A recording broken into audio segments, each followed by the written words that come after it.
Hey friends, my name's Aaron Ciotti, and this computer is a piece of donkey ass. And I've got a crazy sunburn.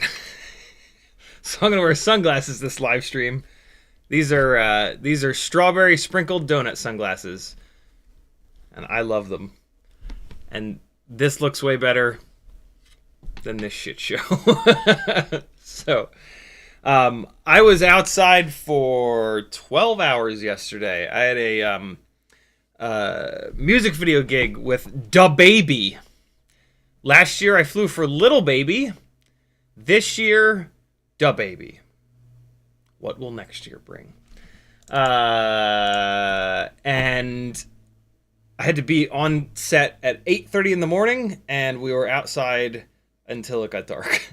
And like, I tried to find shade whenever I could, but apparently I didn't find enough of it, and I didn't put sunscreen on at all. And now I'm putting this shit on. This is like, that like aloe and post sunburn stuff. So yeah, we're gonna try to do an entire live stream with sunglasses on. This ought to be interesting. Tonight, I'm going to show you how to find a matched set of motors. In the world of motorsport, there's something called balancing and blueprinting an engine. The balancing they kind of go hand in hand. The balancing process is meant to basically match the weight of the rotating. The main part of balancing is matching up the weight of the rotating assembly. So your piston, wrist pin, connecting rod on each cylinder weigh as close to each other as possible. And one of the ways to do that is, so the easy way to do that is to remove material. You find the lightest piston, wrist pin, connecting rod setup, and then you just grind off material from the other 7 or 5 or 3, depending if it's a V8, 6, or inline 4. And yeah, you end up with a rotating assembly that's balanced. The other way to do it, so in Spec Miata, you're not allowed to do that. But there's a really funny way around it. If you can find a shop that has a whole bunch of Miata pistons and connecting rods, you don't really do the wrist pin. What you can do, because you're not allowed to remove material from the pistons, but what you can do is build like the best motor that Mazda's ever built by taking all of those connecting rods and pistons and weighing them all. And if you've got like 8 or 9 or 10 or 11 or 12 or 15 or 20 of them, you can find a setup. You can find 4 pistons and 4 rods that together are very well matched. And we are going to do the FPV version of that tonight. I have 8 of these Newbie Drone 0702 20. Let me make sure that they're all 29,000 kV motors. 29,000 kV. This is a red long cable. Yep, good. And then Okay, good. Yeah. They're all 29,000s. So we are going to do the FPV version of that. And we are going to take 8 newbie drone ball bearing 0702 29,000 kV motors. We're going to mount them all up to frames, and we're going to spin them up in Betaflight in the motors tab. No props, end props. And we're going to try to find the 4 that are... I mean, realistically, what I'm going to do is I'm going to pick the 4 that spin up the highest. And that's really what you would want to do in the world of FPV. It wouldn't necessarily make much sense. So the PID loop is going to limit the motors anyway. So if you have one motor that is a little bit higher kV, it's just going to get or turns a little bit higher of an RPM. The PID loop is going to bring it down, and you don't have to worry about it. So for us, the point is to try to find the 4 motors that make the most RPM, right? Spin the highest. We're not necessarily looking for balance, but I'm using, matched set as a, I don't know. You guys know what I'm talking about. You guys know what I'm doing. So yeah, we're going to take 8 motors, find the 4 that will turn the highest RPM. It only really matters doing it with the prop on, but, none of them have props on right now, so I might as well spin them up without the prop, just out of curiosity, and then we'll put the props on and spin them up. So that's the plan for tonight, my friends. I might as well put these onto 2 different frames because reasons. Man, it is hard to live life with sunglasses on. This is ridiculous. I shall persevere, though. I don't want to look like an idiot or anything. What's dumber? Looking like this all night or wearing sunglasses on a live stream? A live stream being filmed inside of a house. I should specify, I guess. What's dumber? You vote. God, I can't see shit. Man, I love Fig Newtons, but this sticker is very inconvenient. What about this frame here? Yeah. Here we go. I'll do 1 white frame and 1 clear frame. Nah, let's do 2 white frames.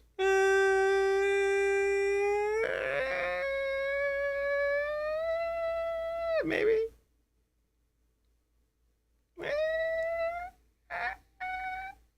Yeah, let's do 2 white frames.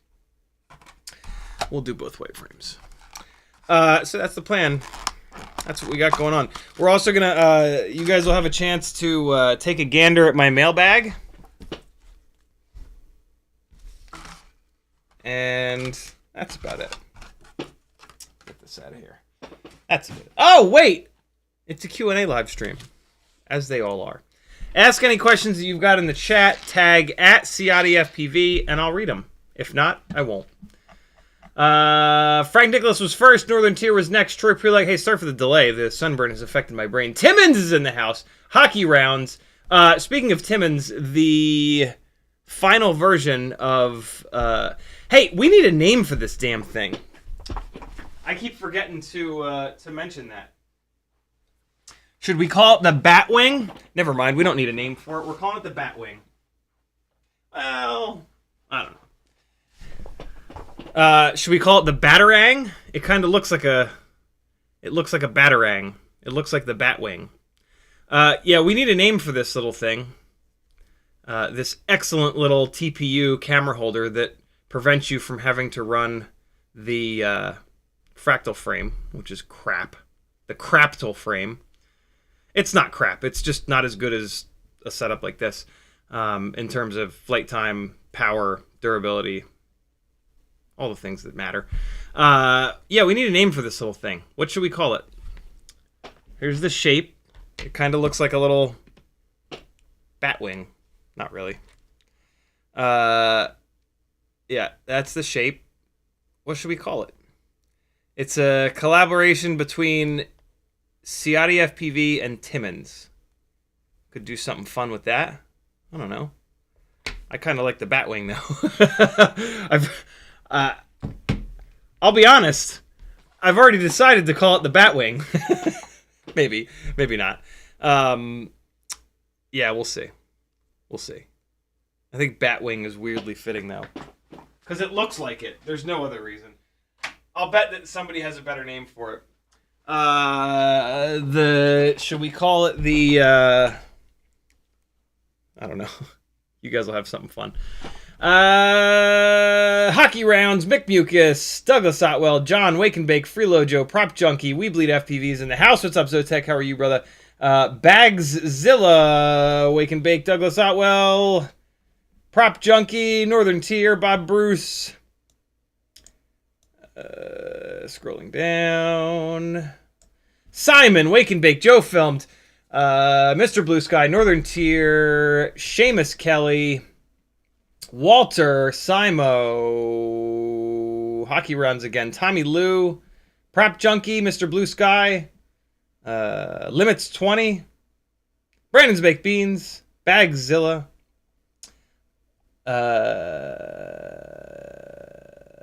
Aditya, Hockey Rounds again, We Bleed again. Oh man, YouTube just did the thing. Denzel the Terrible, Raging Leet, Stavel, Freelojo, Seamus Kelly, Brent Anderson. What's up, everybody? There we go. All right, cool. Denzel the Terrible with an excellent idea. He says, cool down the color temperature of lights, and that can minimize the redness in your skin. My lights are daylight balanced, which is about as blue as you can get already. I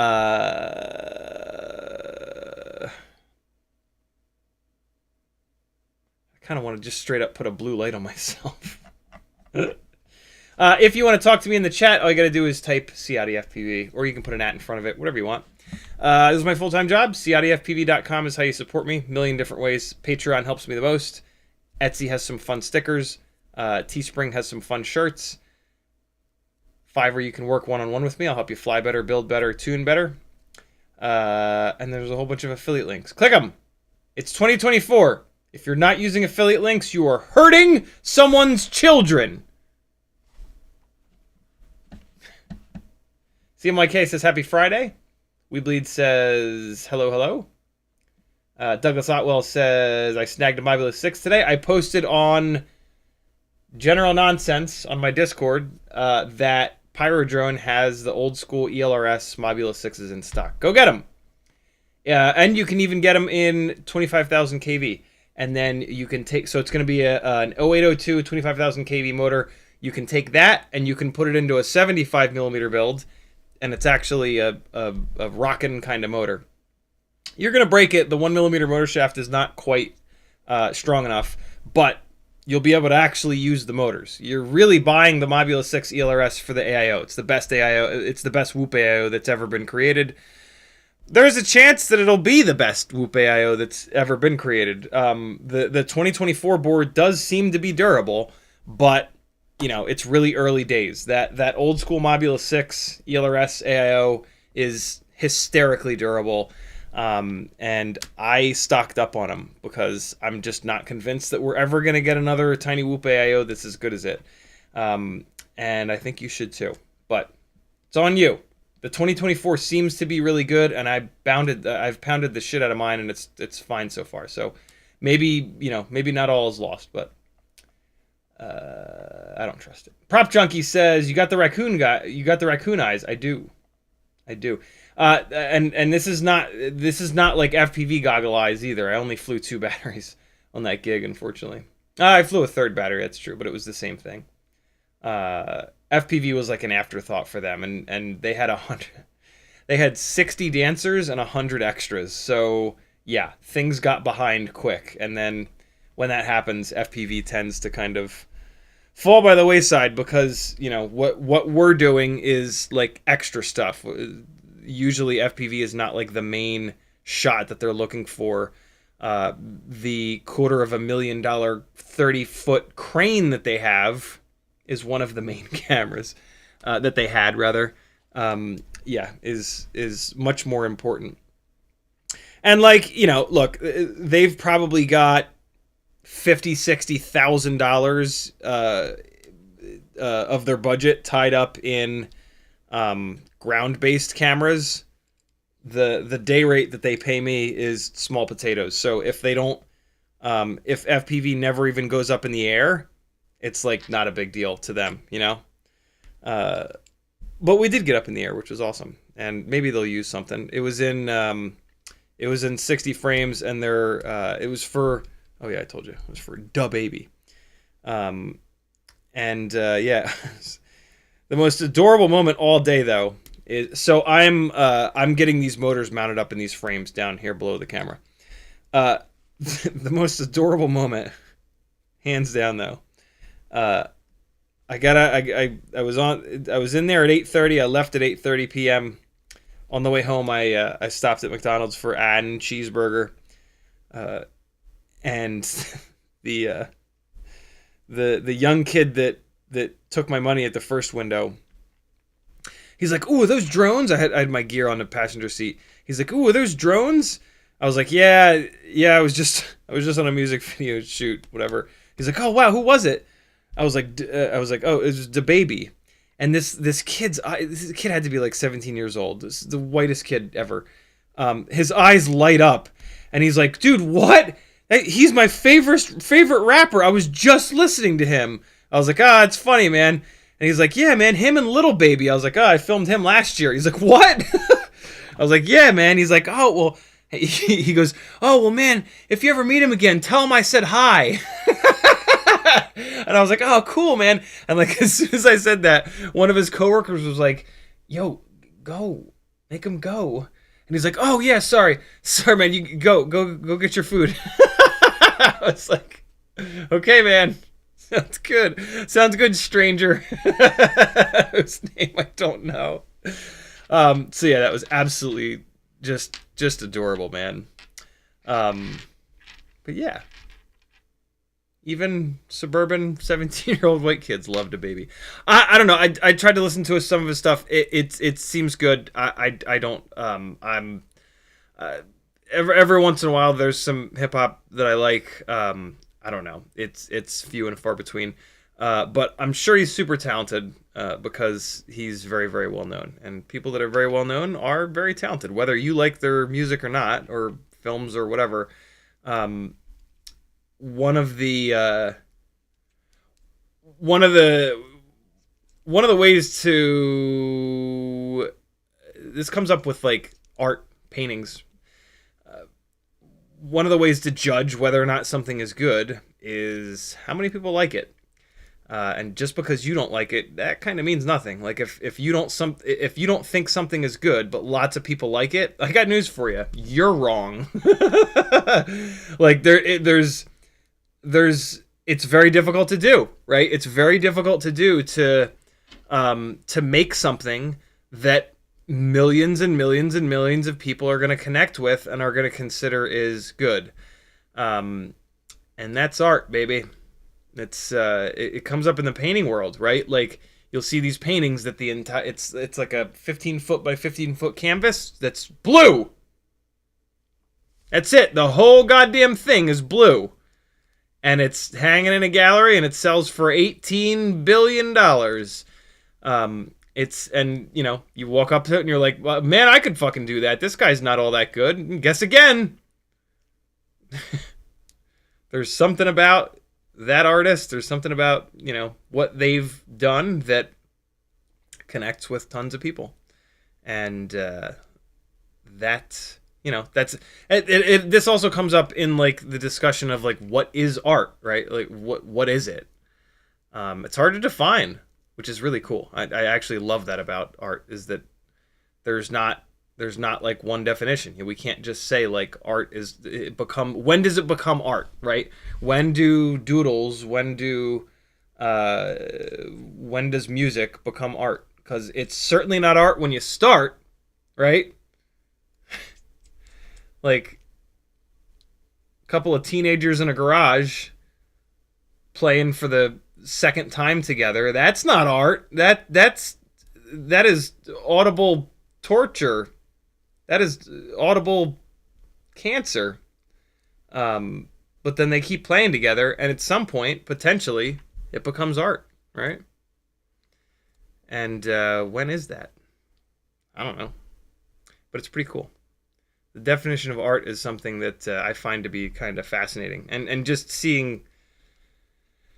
Yeah, I don't know, just that whole discussion around, like, what is art and what makes it art, and it's more than just someone's name. Imagine being named Art. What's the full version of the name Art? Isn't it Artemis? I think it's Artemis. Imagine being named Artemis. Artemis is a female name, though, isn't it? And Art is a male name. Off to a real weird start tonight. Ask me some questions in the chat so we can stop talking about weird shit. There's probably already a dozen of the damn things. Aditya says, I just started on FPV and bought a tiny whoop. Do you have a Betaflight setup video for whoops? And any suggestions for me? I don't have a Betaflight setup video. Betaflight changes so frequently that I would rather do it live. And that way, when it changes, we just do it live again. Or when somebody asks about it, we do it live again. That being said, there are tons of Betaflight setup videos here on YouTube, which is the other reason that I don't do it. That other people have done it better. Joshua Bardwell, he's the best, really. So look up, and he just did a beginner series. So yeah, look up Joshua's most recent How to Build a Drone series, and you'll get a brilliant Betaflight setup video. Any suggestions for you? Yeah, concentrate on flying. Get it to the point that get your builds to a point, or builds to a point where they fly, and just fly them. Do not worry about tuning. Do not worry about upgrading. Just fly. The number one thing that you can do when you're new is just put batteries in. Just as many as you possibly can. Fly.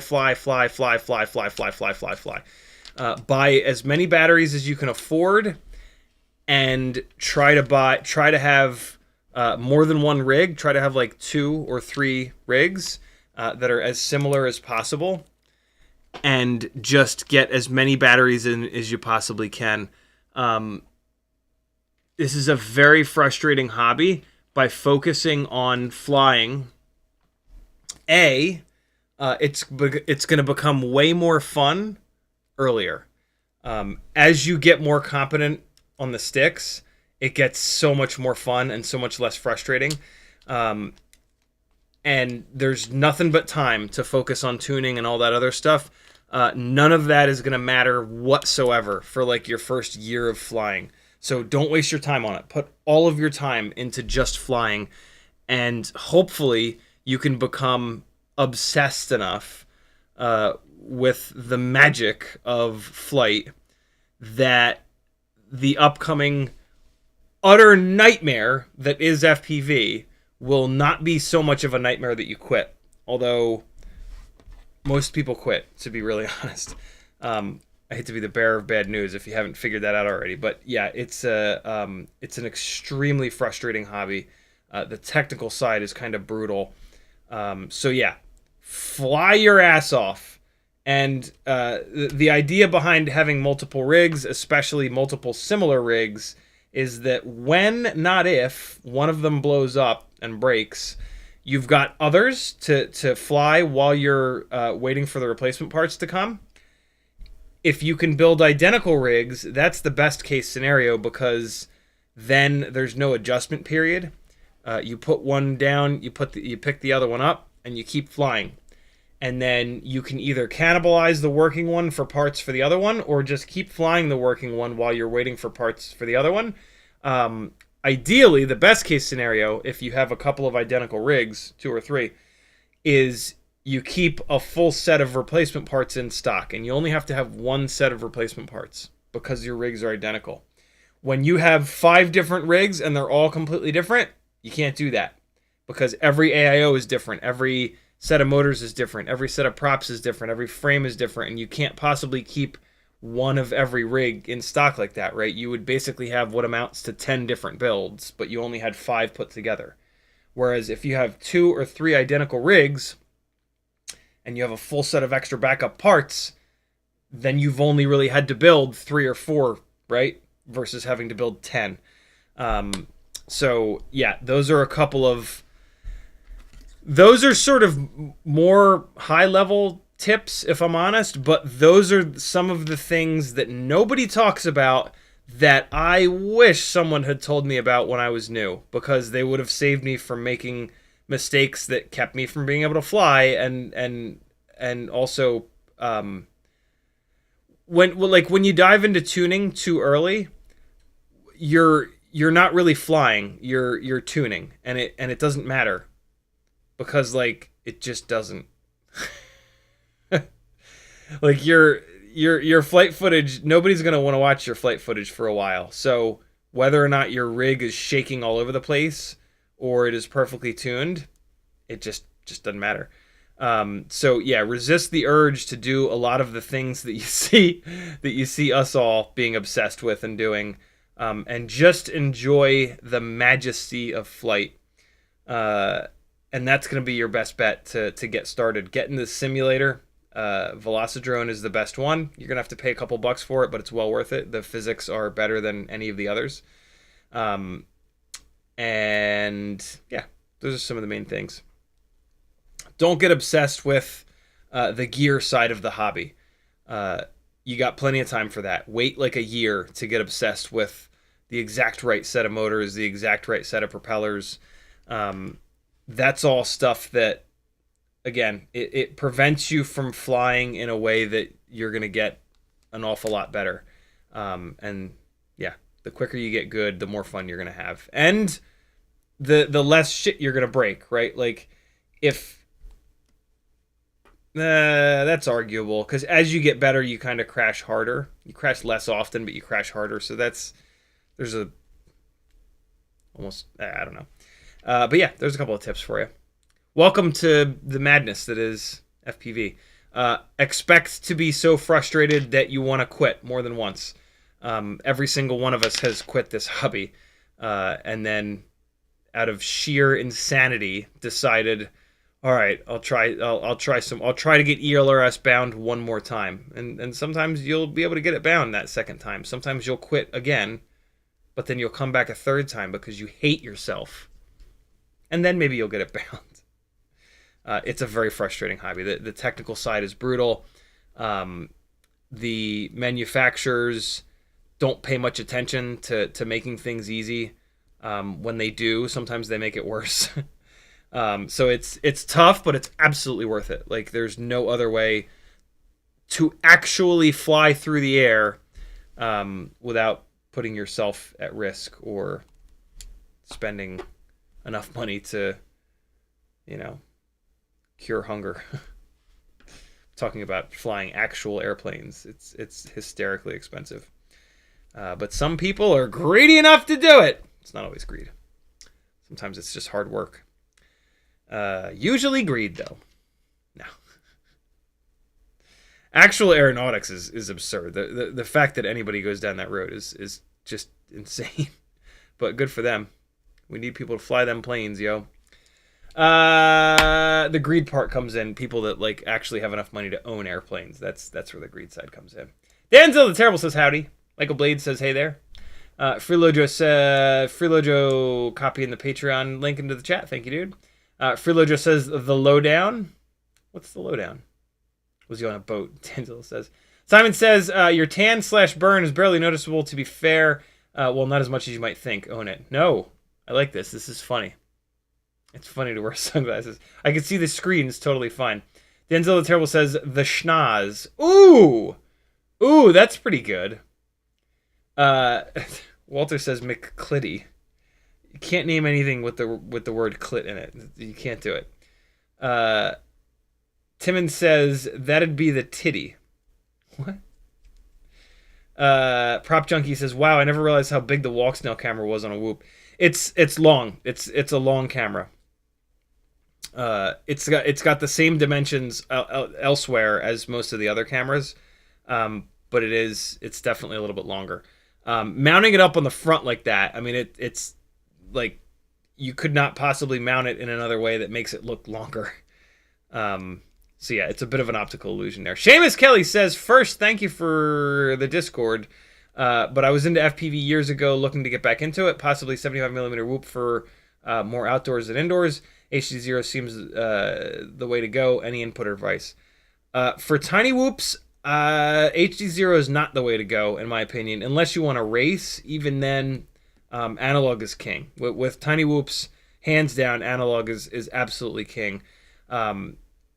I prefer walk snail over HD0 with tiny whoops. If you're going to add 5 or 6 grams to the weight of a tiny whoop and wreck its flight performance, you might as well get good video quality. And that's what walk snail gives you. HD0 does a bunch of stuff, but like it doesn't do anything super well other than low latency. Like it's got low latency, but so does analog. It's digital, but so is walk snail. It's yeah. I have a really hard time figuring out what HD0 is for other than digital racing, but most racing is done on analog. I don't know, like maybe if there's a spec league where you have to run HD0, then yeah, I get it. But like if you want to seriously race tiny whoops, it has to be analog. If you want to get good quality flight footage, it has to be walk snail. I don't know. HD0 is in this weird like middle area. I love that it's super low latency. I love that it's fixed latency. I love that it's made by a couple of great guys. There's a bunch of other stuff that I love about it, but unfortunately, like it just, I don't know. I have such a hard time with it. The goggles are awesome. They're a little heavy, but they're really well made. But just the video system, it doesn't have the image quality to offset the weight. And then, I mean, that's the main problem. That's the main, and then so like, I think it makes a lot more sense on like a 5-inch rig. A 5-inch rig with analog, you put analog on a 5-inch rig because you want the low latency, but then the image quality looks like hell. HD0 image quality, while it looks nowhere near as good as walk snail or DJI or O3, is better than analog, period. And the weight penalty of HD0 on a 5-inch rig doesn't really matter nearly as much. So yeah, on a bigger quad, it makes an awful lot more sense. And then on a 5-inch rig, you can carry a GoPro, right? I can't figure like HD0 out on anything that's not carrying a separate HD camera. I don't get it. But like, I don't know, some people love it, and that's fine. And like, if you just are looking to pick one video system and have it on everything, yeah, it would be great on your 5-inch rigs. Your tiny whoops would fly like Cinewhoops, but without the good image quality. And then 3-inch builds they'd be very fun to look. HD0 is very fun to fly because of the low latency. But yeah, it's an interesting system. It's a very interesting system. I love that it exists. And I have the goggles, and I even have one of the lightweight VTX and cameras, but. And I've done builds with it before, and yeah, I can't figure it out. I can't figure out what it's best at, like and what I would use it for. To be honest, I think it's just not for me. It might be for you guys. It might be for any one of you. We all have like very specific wants and needs and desires. And so there are certainly people that it is for. I just think that I'm not one of them, unfortunately. And it really bugs the shit out of me. Like I legitimately wish that I was, because it's a great system and there's a couple of things that are really awesome about it. But if I'm gonna spend the time to do a build, I want it to be as good as it possibly can be. And I just can't figure that out. It still drives me crazy. Simon says lens cover. It looks like a turtle's head, but turtle's head means something else in UK slang. Yes, it means the same thing here. It's when the poop starts to come out. YouTube just did the thing, scrolling back up.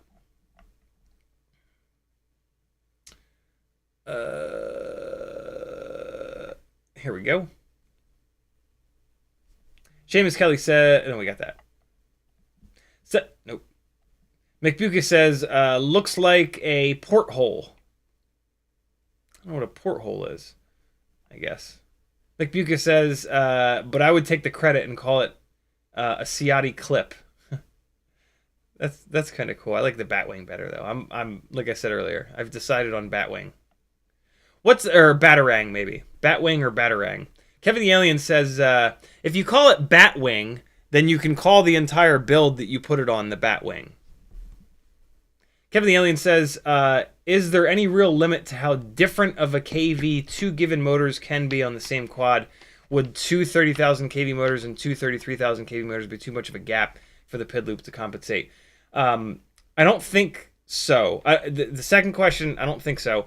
I believe that there is a limit. I don't know what the limit is, but like if you were to put like one 20,000 kV motor and three 30,000 kV motors, I think that might be, or like 30 or 40,000 kV, I think that would be too much of a gap.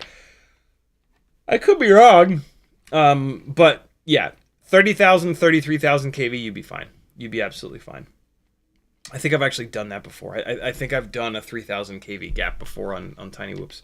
Kenneth Robbins says, just got here. Too bright in your basement tonight? No. I look like this. I was outside for 12 hours yesterday on set, and I didn't put any sunscreen on my big dumb head.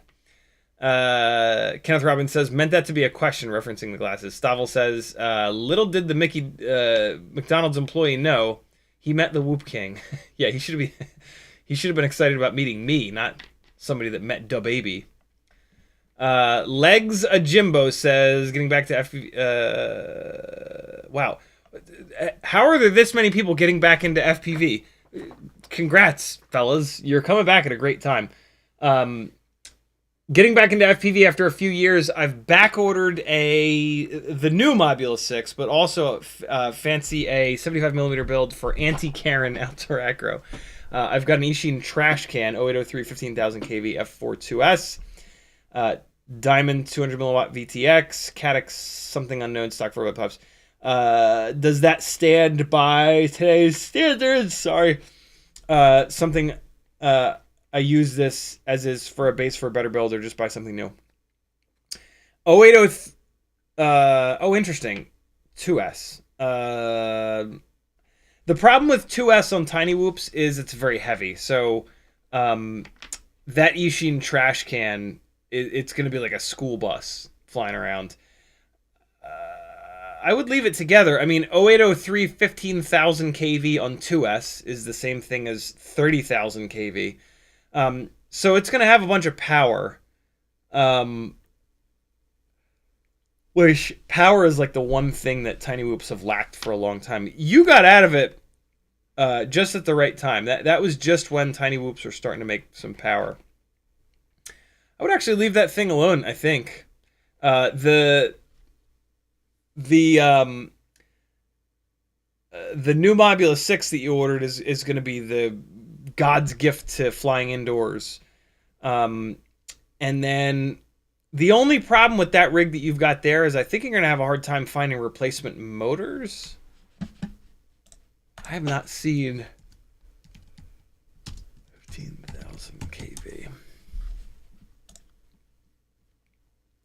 Yeah.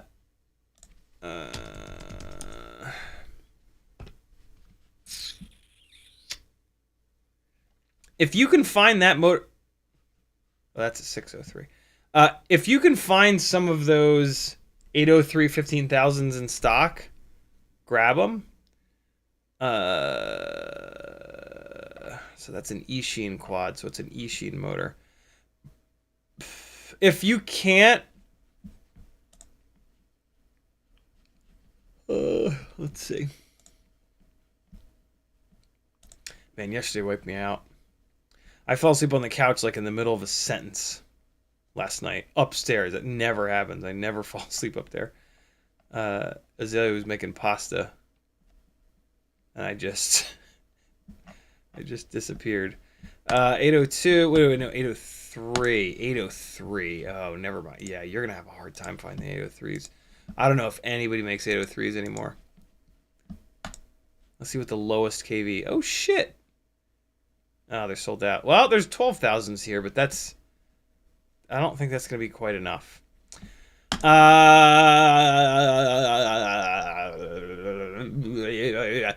what you could do... So, a tiny whoop that's that heavy, you're gonna... It's going to annihilate the motor's faces. What you could do... Yeah, here you go. Okay, so when you break one of those motors, this is what you should replace it with. 802 17,500. The Moose Juice! You'll need to replace all 4 motors at once, but yeah, this is what I would end up putting on there. Unless there's an actual 15,000. No, there's not. Yeah, so that... nah... Yeah, so that's what I would do. I would leave that thing together, man. There's if it's running on 2S, just let her rip. If you break the frame, you can replace the. There aren't many frames that hold 2S batteries.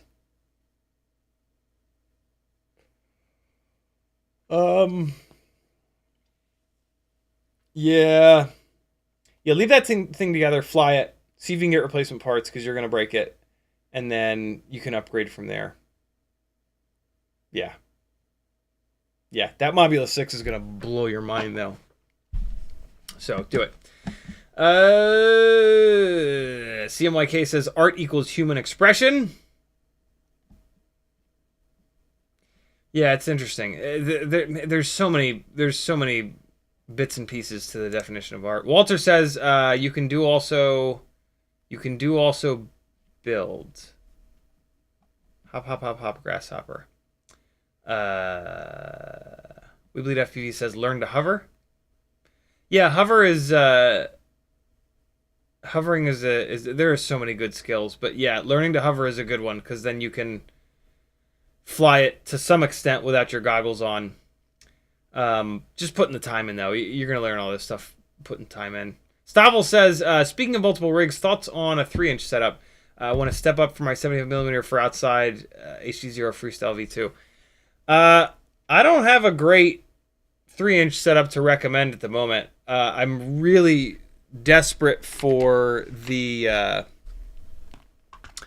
Quadmula Siren F3 to come back. I think that's the 3-inch frame to, yeah, rule them all. Until that thing comes back in, I don't really know. I'm a big fan of 3-inch rigs over 3.5. 3.5s, they're just too floaty. Like, yes, it makes more power and it's a little bit more efficient, but flight characteristics matter more than just raw horsepower and runtime to me. So yeah, it's tough. Man, I look dumb wearing sunglasses inside the house. Whatever, it's fine. Freelager says, the lowdown name for the mount. Yeah. I like it. I like the lowdown. But I like the Batwing better. Batwing is all... I just remembered that Batwing also refers to...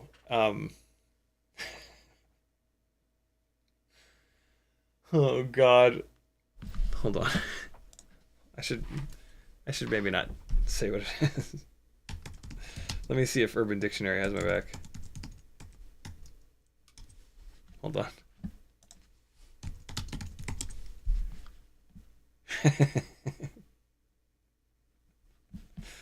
Look up Batwing on...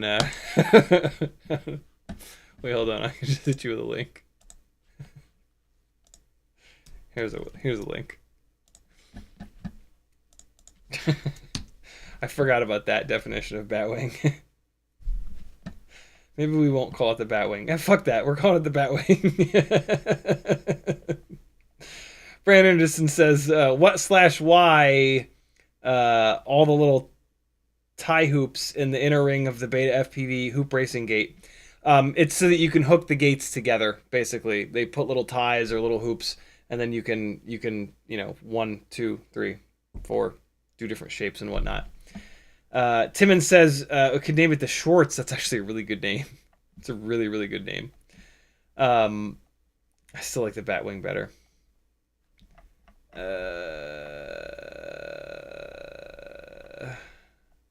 Kenneth Robbins says, your skin matches your background. Just blame it on the lights. The problem is, in here is Caucasian. That's why it looks so stupid. And like to some extent down here. I shaved today too, so now this is all light. It's fine. Sunglasses are great inside the house. Walter says you needed vitamin D. That's it. Yeah, there was a while where I was like, it was kind of cold yesterday, so there was a while where I was just sitting outside like, yeah, sunlight. It's my own fault. Legs a Jimbo says, thanks. I guess there is no reason I couldn't swap motors and convert it to 1S if you reckon that's better. Not really. That's a pretty heavy rig. If you put that rig onto 1S, yeah, that's kind of why I recommend you leave that thing together and try to find replacement parts. 2S on 803 15,000 kV motors, that's going to hammer, dude. And that's going to be like really fun to fly outside. It's a shame they don't make something like that anymore that I can think of. But yeah, that's a really cool setup, actually. So yeah, fly that thing. Brandon's Big Bean says, but 3-inch props suck. What's the best 3-inch prop? The best 3-inch prop is the T-Motor 3140, and it's really good. This is a genuinely good propeller. Unfortunately, it is M5 mount only. But there are a bunch of motors that will work on it. The best T-mount 3-inch prop at the moment is the Dow 3028. At some point this year, hopefully, there will be a better 3-inch propeller than that. I can blink with sunglasses on and you won't catch it. Brandon's Baked Beans. Oh, we got that. Legs of Jimbo. Nope. Matt Norton says, in my Hummingbird V3 stock PIDs, the D is at max and the P is at halfway. Should I bump up the P? If it's flying okay, don't touch it. The tune that comes on the Hummingbird V3 is phenomenal. So don't touch it. I don't think you'll be able to move the P up. I think it'll start to oscillate and fly away. Dadar says, can I put a set of WeBleed 0702 Gore on a Flywoo Firefly Nano baby frame? I worry about the vibration affecting the motors. I don't think so. I'm curious what you mean, what you're worried about with the vibrations affecting the motors. My gut tells me that we have a bit of a language barrier going there. The motors are what create the vibrations. So if the quad was vibrating, it wouldn't affect the motors. The motor vibration affects the rest of the quad. If you're saying that you're worried that putting the WeBleed motors on is going to create more vibrations than the current motors that are already on there, I'm wondering why. What fresh motors don't vibrate. Motors start to, well, I mean, they vibrate a little bit, but motors excessively vibrate when you crash them a lot and bend the motor shafts. So yeah, I'm curious what. So buying a fresh set of motors, regardless of what those motors are, almost always they're gonna have less vibrations than whatever motors you've had on and crashed a bunch. So yeah, if anything, you should be worried about the current motors that are on there having too many vibrations, and that could be a reason that you're thinking about switching. The Firefly Nano Baby, to my knowledge, has 1002 motors, which are gigantic compared to 0702. I'm just double checking that. Yeah, so it has Flywoo Robo 1002 23,500 kV motors. And this is a heavy rig. The reason why it has such a big motor is that it's a big heavy rig. Let's see if we can get a weight on here. Really, Flywoo? You don't put a weight on the quad on your website? Jesus Christ. Hey, wait. We got it. 26 grams. Yeah, so 0702 motors can only really handle rigs that are maybe like 17, 18, 19 grams, max of like maybe 20. So yeah, you would definitely not want to swap those on. Also, this is a rig that I believe swings 1.6 inch. Yeah, FR16, DC16. So this swings 1.6 inch propellers, and those are way too big for 0702s. 0702 is a very specific motor. It's for 1.2 inch props. It's for lightweight 1.2 inch props, and it's for lightweight builds. You don't want to put it on anything else. My main question here is, why do you want to switch the motors? These motors that are on here are really decent. Why does this thing look... Oh, because they have it... They're showing you dead cat versus... I was going to say, why is arm number 4 so much longer than arm number 2? Oh, you're not looking at what I'm looking at. I was looking at this. I didn't realize there was this little slidey thing. I was like, that's an awkward looking quad. It's because they're showing you the difference between the True X and the dead cat version. It's kind of cool, actually. So yeah, that my main question is, why do you want to change the motors? These are great motors. If you're looking to change these motors, what you might, yeah, I don't know. Depending on the reason that you want to change the motors, that's gonna guide me into what motors you change them to. Hockey Round says free frame Friday. We can do that. Do me a favor. Remind me in another couple of minutes, because I want to get caught up on chat, and then I want to start to talk about the thing, and then maybe we can take a break and do that. Titan says, do you have an opinion on the VOLADOR VX3? From what I've seen, all of the VOLADOR frames are just needlessly heavy. So that's probably going to be my opinion, but let's take a look. VX3. So it's a 3-inch frame.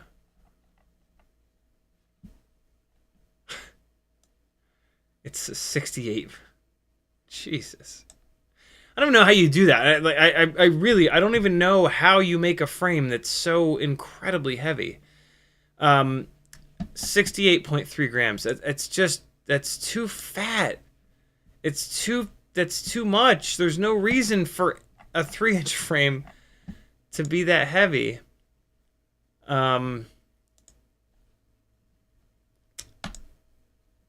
As a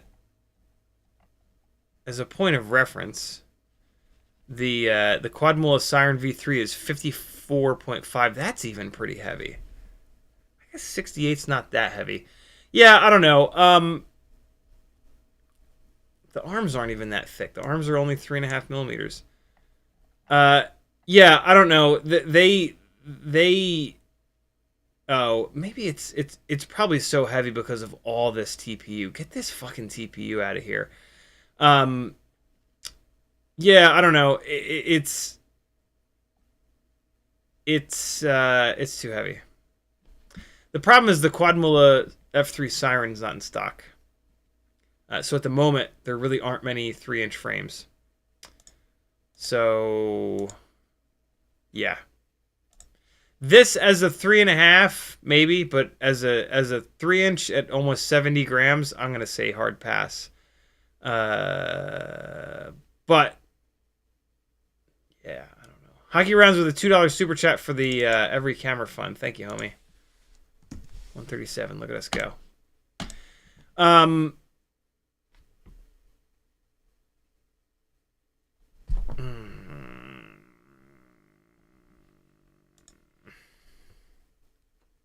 I mean, we have there are enough.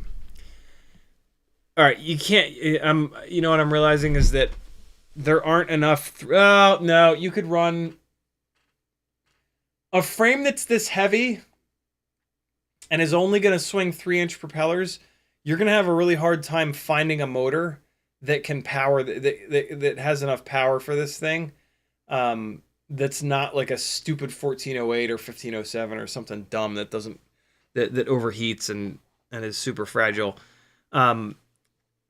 When the frame is needlessly heavy, it puts way too much stress on the motors. So you end up with a platform that every single time you crash it, you kill a motor, and that sucks. That is a terrible rig to own and fly because motors ain't cheap. And you're typically not replacing them out in the field. So that's a rig that, like, you go out to fly it, and on the second battery you crash it, and then you go home. And then you wait a week for the parts to arrive, you fix it, you go out and you fly it again, and on the first battery you crash it, and it eats another motor, and then you go home. So, yeah, you like...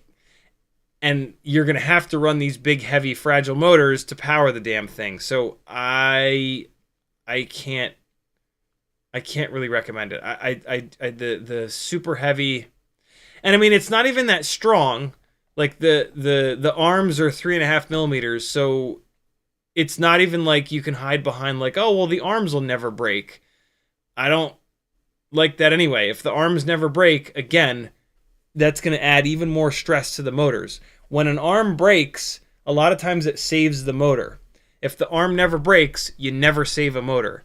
And you just eat motors left and right. Maybe once you've removed all of the TPU, it's not as nasty, but I don't know. I can't tell. It's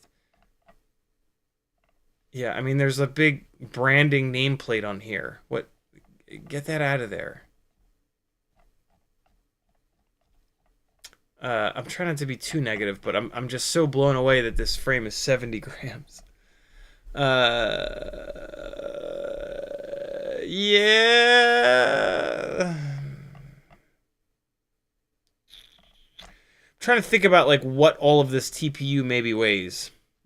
This GoPro mount has to go. 3-inch rigs are not for GoPros unless they're Cinewhoops. So this will probably save you maybe 3 or 4 grams. This battery pad, get rid of this. That's at least another 3 or 4 grams. Just put a piece of grip on there or run little foam strips. This rear piece of TPU has to go. This is silly. Zip tie the antennas to the rear standoffs, and you're good to go. The other thing I would do is take these rear skid pads off. You typically don't hit the rear arms. You always hit the front arms. So you could potentially get this thing down to like 60 grams by getting... And this chin thing, get this the hell out of here too. So you could get this down to 60 grams, and that's actually not that bad. So yeah, as long as the geometry of the frame is good, and as long as there's not like a glaring weak point that breaks every time, which I can't really speak to since I've never even seen the frame in person. It could be half decent, but you got to get that TPU out of there. It's just, oh, and there's this other piece of TPU on the bottom. You got to get the TPU off here to get the weight down. It's just, yeah, 68 grams is absolutely ridiculous. So yeah, do that. If you decide to get this frame. But if you can wait, the Quadmula Siren V3 is the way to go, I think, at this point. Good question, dude. Max Melner with a $1.99 super chat. He says, every Coop Whamra fund. I'm going to interpret it. And look at that. We're at... What? We're at 169. Nobody else do a super chat. Don't ruin it. Daters says, thanks, I need to change the motors because I broke 2 of them. Gotcha. I don't want to buy new ones, and I have a set of those 0702 Gore motors. Yeah, you can't use those Gore motors. Those are 65 millimeter tiny whoops only. Yeah. They would literally go up in flames on a rig with big propellers like that. Maybe not literally. Maybe just figuratively. VTHO says, what type of antenna do you recommend for the goggles? True RC is the best antenna manufacturer, and they're also not transphobic pieces of garbage like some of the other antenna companies, like the other big antenna companies. So, yeah, True RC, their singularity antennas are the best, and they cost pretty much what all the other antennas are. So, yeah, do those. Dronzen says, I have that frame, and taking all that crap off, I believe it's down to 52 grams. No way. Dude, okay. That's fantastic. That's pretty much where you're at with the Siren. Okay, cool. Dude, thank you for telling me that. That's mega. Yeah, nothing wrong with that. That's great. That's great. No, awesome. As long as there's not a glaring part where the frame breaks all the time. Titan says, problem is that I need 25 by 25 mounting since I have an AIO laying around. I think the Siren accepts that. Let's see. Oh, maybe not. Does it not?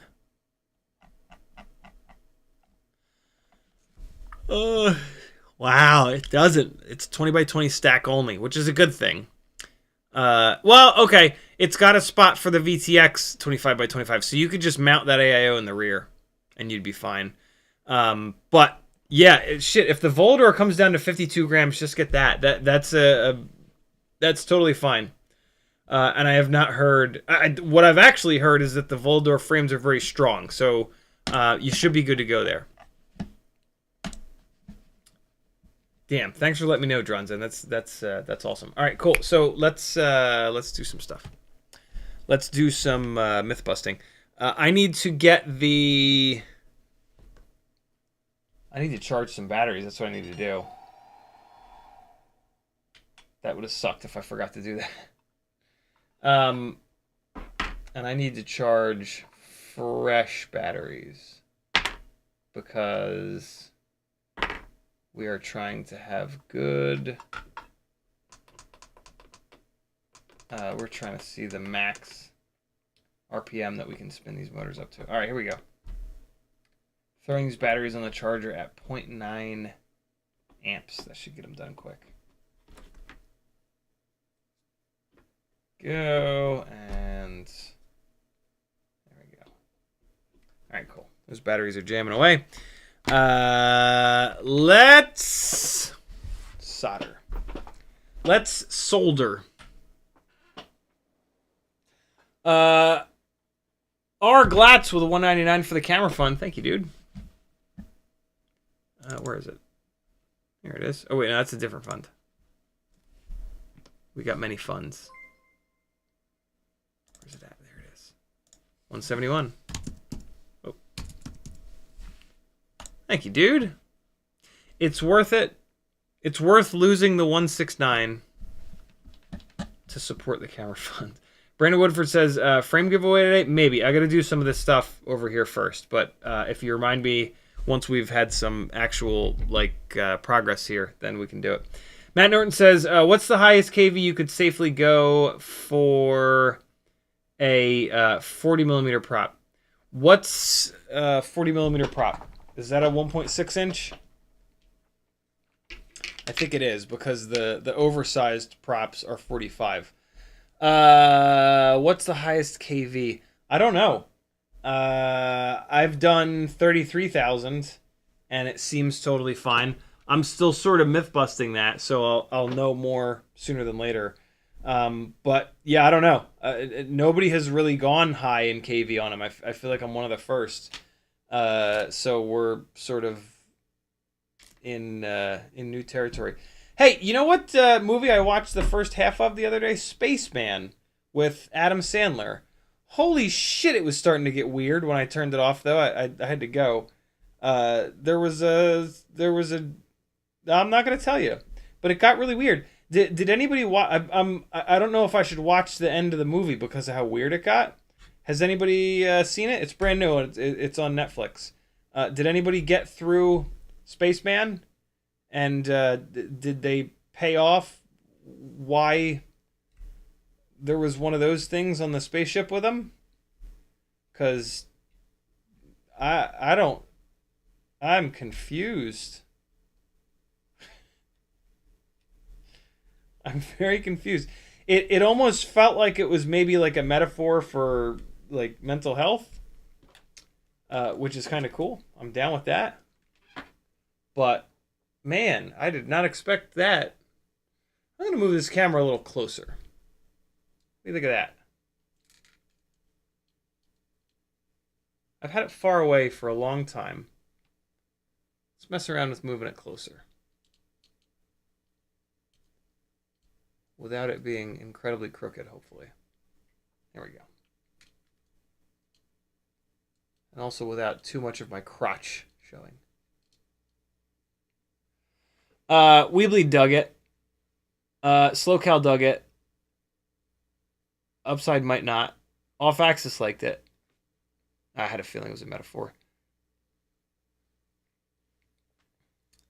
Upside likes shit movies. Well, then it sounds like you shouldn't watch it, because it sounds like it's good. I'd heard that it was good. I don't know where or why. All right, well, you guys can't see me now, so I can... oh, boy, you can't see shit, because Logitech sucks a bag of donkey dicks. Hold on. Let me see if I can will Logitech into being less horrid. Hold on. Focus, you bastard. Focus.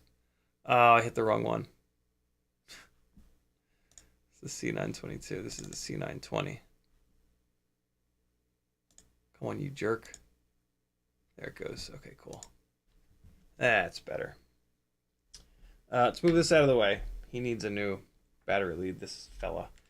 And speaking of battery leads, we're going to do that on this guy as well. I should maybe measure this out. Put a little flux on there. And let's get the nerd goggles out, because mine eyes are shitting the bed. And plus, this is just really small stuff. All right, here we go.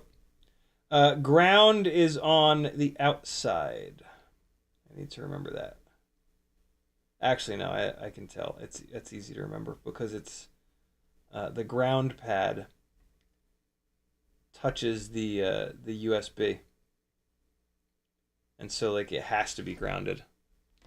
All right, there's that. What's this? Is the so on these BT 2.0 leads, ground is round, and perfect. This I've made this previously, and I must have had it on a Hummingbird AIO, because it's perfectly set up for it. So now we are gonna just hold this up. I wonder if I can do this by hand. Let's find out. So Newbie Drone just uses little like pockets on the outside of the board for the battery leads, which makes soldering them on a lot easier. It's kind of cool. Oh wait, I'm doing it upside down though. Hold on. I want to put these battery leads on the other way. They have them facing upwards for some strange reason. I don't like that. I like them facing downwards. All right, so I need to be able to get to it. So let's move some of these antennas out of the way. Okay.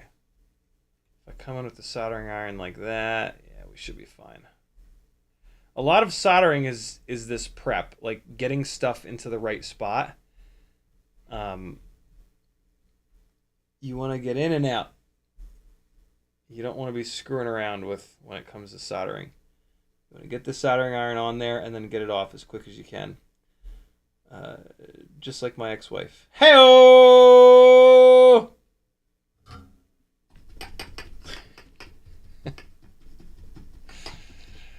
Oh, boy. I haven't done an ex-wife joke in a while. I missed it. All right, here we go. Let's see. I'm going to put some flux.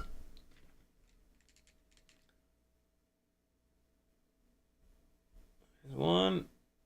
There's the other. Okay. Here we go. See if we can knock this out on like the first or second shot.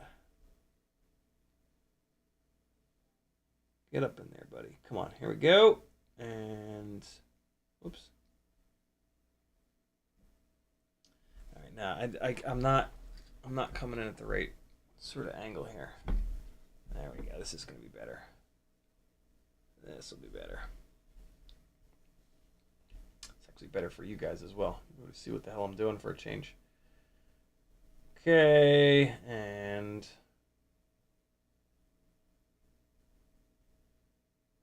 so now I just need to remove it. I can probably bodge it. Hold on. Yeah, now we're good. Okay. I'm going to pull it off of there. And there, now it's in the right spot. Okay, and there it is inside of the pocket. Hey, that turned out pretty good. Okay, cool. And I didn't burn myself. Let's get this one. And then we'll be good. All right.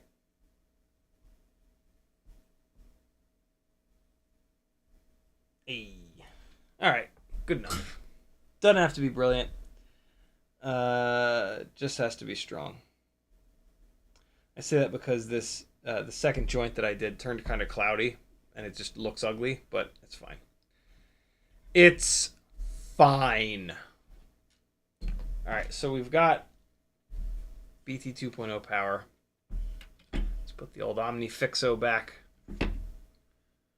And all right, so I mean, we're just going to be using this for the motor testing, so we don't need to worry about all the other stuff that's involved in. I mean, this is basically a fresh build. This is a brand new AIO. I like to take these battery leads and bend them rearwards a little bit, just so that you can run them as short as possible. All right, so there we go. So that's the way you want it to look. I will leave this top antenna on. There's probably also a... Oh, wait, no. There's a bottom antenna on the Acro B, but not on the Hummingbird, right? The Hummingbird just has the 1-in-1 setup. Yeah. Okay, so we're good. All right. So... the nerd goggles are pushing on the sunburn. Oh, my nose! Ooh! Oh, God. That feels like shit. Man, it's been a while since I've been sunburned. I usually don't go outside. Try to stay inside. It's safer in here. There's toys and all kinds of other fun stuff. All right, let's drop this into the frame here, plug these motors in. I'm not even going to bother putting a canopy on here because we're not going to have time. I was hoping to finish this build tonight after we did the match set motor testing, but yeah, we're not going to have time, which is, it's okay. I'll finish the build on my time. Why is this not... What's happening here? It's not sitting down in the frame. It's like... What's happening here?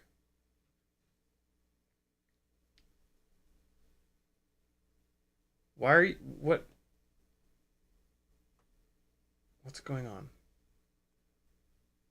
When I push it down, it's seesawing up on the other side. Now all of a sudden it's fine. That was weird. That was very weird. Okay, so the motors are bolted down. I don't even really need to... I'm not even going to secure the AIO. I'm just going to leave it sitting up. And motor plugs go that way, right? Okay, cool. Yeah. Do they? There it goes. All right. And we got that guy. In the chat, Upside says Plan 9 from Outer Space is a hard slog. CiottiFPV and all. Another movie, I guess. Plan 9. I've not heard of Plan 9. Sounds interesting, though.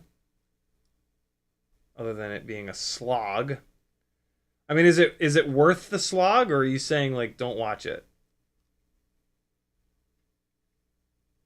Sometimes slogs can be good. Slugs, on the other hand, they're always bad. I hate those fucking things. What purpose do they have? They just slime your shit up. Get the hell out of here with that. Stop sliming my shit up. Go away. Ugly, disgusting creature. There we go. That's enough. That's enough to do some testing. Here you go. Oh, yeah. Get you some Neff strawberry donut sprinkle sunglasses. You can't. They were discontinued ages ago. I've had an eBay alert for an extra set of them for about 10 years. I'm not even kidding either. Matteo says sliders are maxed when I turn them on. What? Oh, new Mobula 624 freaks out as I try to take off. Props are correct. The propellers it comes with are bad. Get rid of those. Get some Gemfan 1210 biblades or the new HQ lightweight tri-blades, the YOLO props, or the best propellers on the Mobula 6 2024 are the Gemfan 1219S.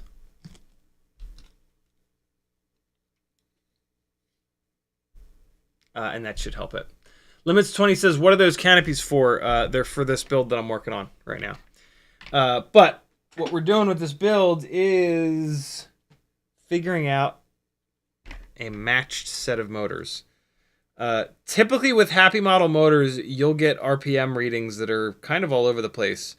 They'll usually be like 2 motors, maybe 3 motors, where the RPMs are pretty similar.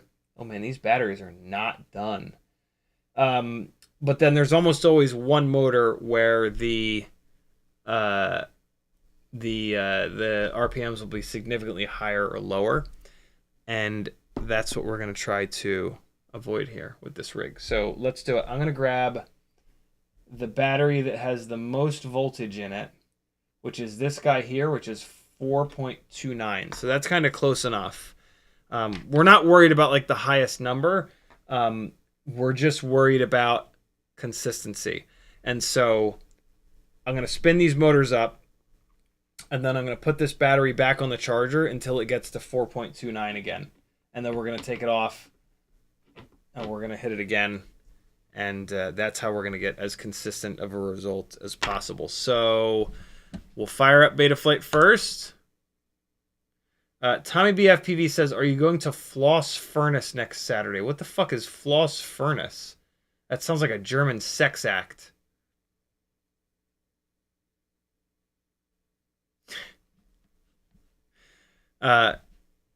That's a joke in reference to the Heimlich maneuver.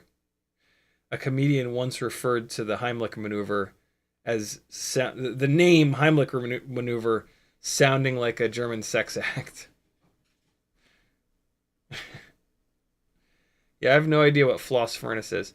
Denzel says, with those glasses, Ciotti looks like he had a rock and roll Thursday night. Yeah, my rock and roll Thursday night was falling asleep at 10 o'clock. It was rock and roll AF. Now I can take them off.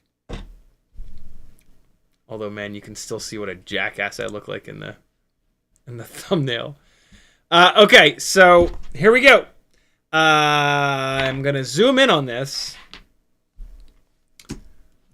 And I need your help. I'm going to try to take a screenshot. All right, I'm going to crank these up. And then... Yeah, you guys aren't going to be able to see this. I'm going to have to do this with screenshots. That's fine. Okay, so plug battery in. Click master all the way up. Screenshot button. Open. Screenshots done. Okay. I want to take as little juice out of the battery as possible in this whole process. All right, here we go. Powered up. And... Quad refuses to sit. Stop it! Stop sliding off the table, you scumbag! Stay! There we go. Shift open Apple 4. Okay, so here we go. And... Oh. Son of a bitch, that's right. Shift open Apple 4 kills the motors. Fuck. How am I gonna... Oh, for Christ's sakes, man. It's shift and open Apple that kill the motors. God damn it. I can't take a screenshot of this. Okay, I literally need you guys... I can't do this without you guys helping me. I can't take a screenshot. So, okay, that's admittedly kind of frustrating. Why will it not? Why won't? What happened to the computer? It won't. Oh, I was hitting the wrong buttons. Okay, I need your guys' help. I need you guys to maybe pause the stream and then give me some RPM numbers on all 4 motors. I'm gonna do this as quick as I can. And I'm going to look at them. But yeah. Okay. So I can probably just do it by looking at them. Ready? 84, 84, 84, 80. Wow. Whoa. These are really... Okay. These are super close. Oh man, happy motors are not like this. Okay. Apparently I don't need to find a matched set because... Oh, nope, there we go. Motor 4 was a little bit low on that one. Let's try it one more time. 83, 84, 83, 84, 84, 85, 84. Wow, they are super close together. Okay, let's put propellers on. Let's get this battery unplugged. We'll get it back on the charger. And we're going to put propellers on, and that should make the situation way worse. Hopefully. Jesus. That's crazy. I guess I usually do this with the propellers on. I hope so. My God. That was really well balanced. All right, let's see how much this changes the situation. Damn, okay. I gotta make sure that they're spinning the right direction, though. So... let's put the battery back on here. And... okay. Come in motor direction. Wizard, start and spin. Alright, motor 1 is props out. Good. Motor 2 is props out. Good. Motor 3 is props out. Good. Motor 4 is props out. Good. I can tell you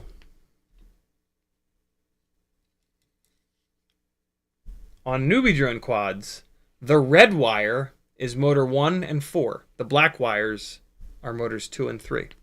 And then you don't have to reverse the spin of your motors. So these are all spinning the correct direction, which is great. And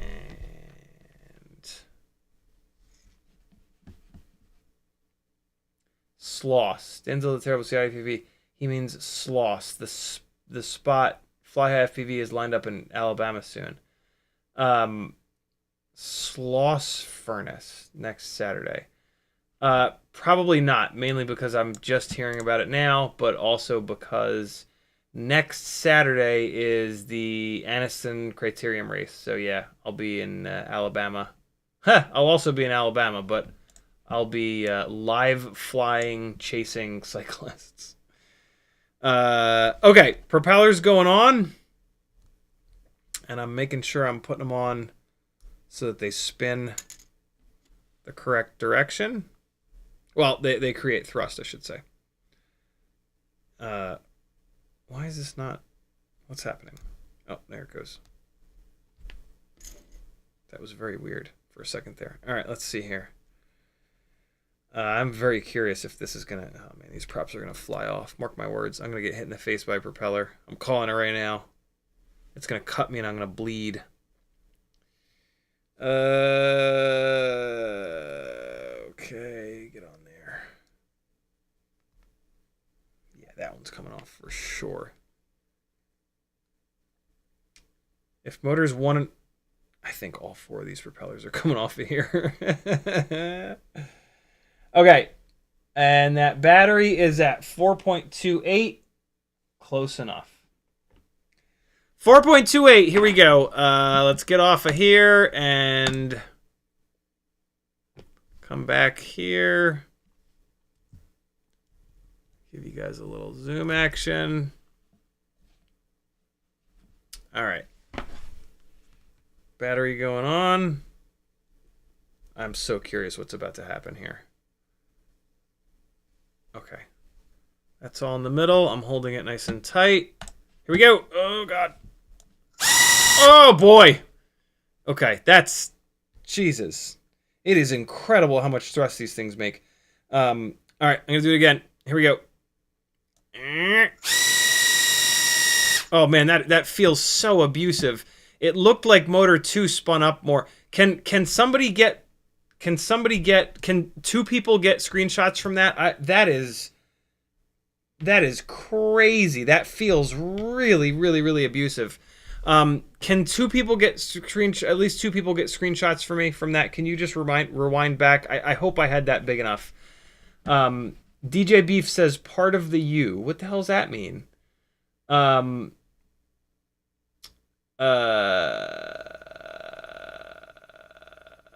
don't know what that means. Yeah, can two people get... Because the numbers move all around, so if two people get screenshots, we can get a good read on that. I'm gonna put this battery back on the charger. I'm not gonna do that again. That just feels insane.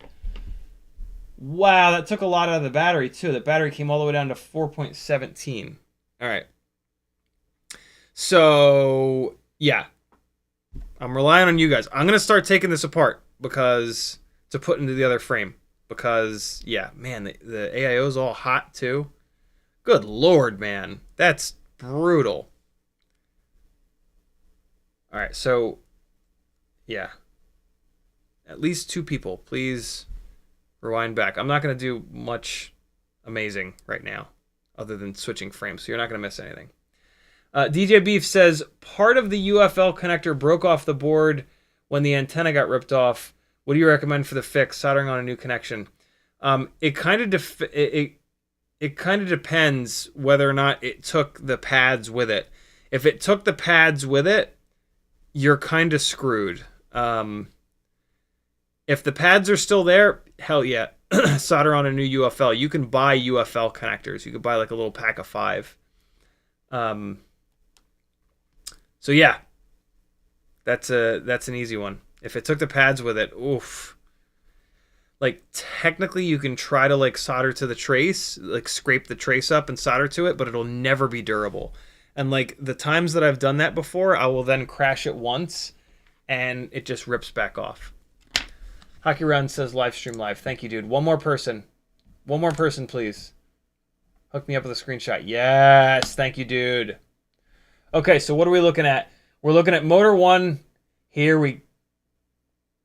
I was right. Motor 2 is cranking way the hell up. Motor 1, 56,500. Motor 2, 59,516. Motor 3, 56,500. Exactly what motor 1 was at. That's a little suspect. Motor 4, 56,183.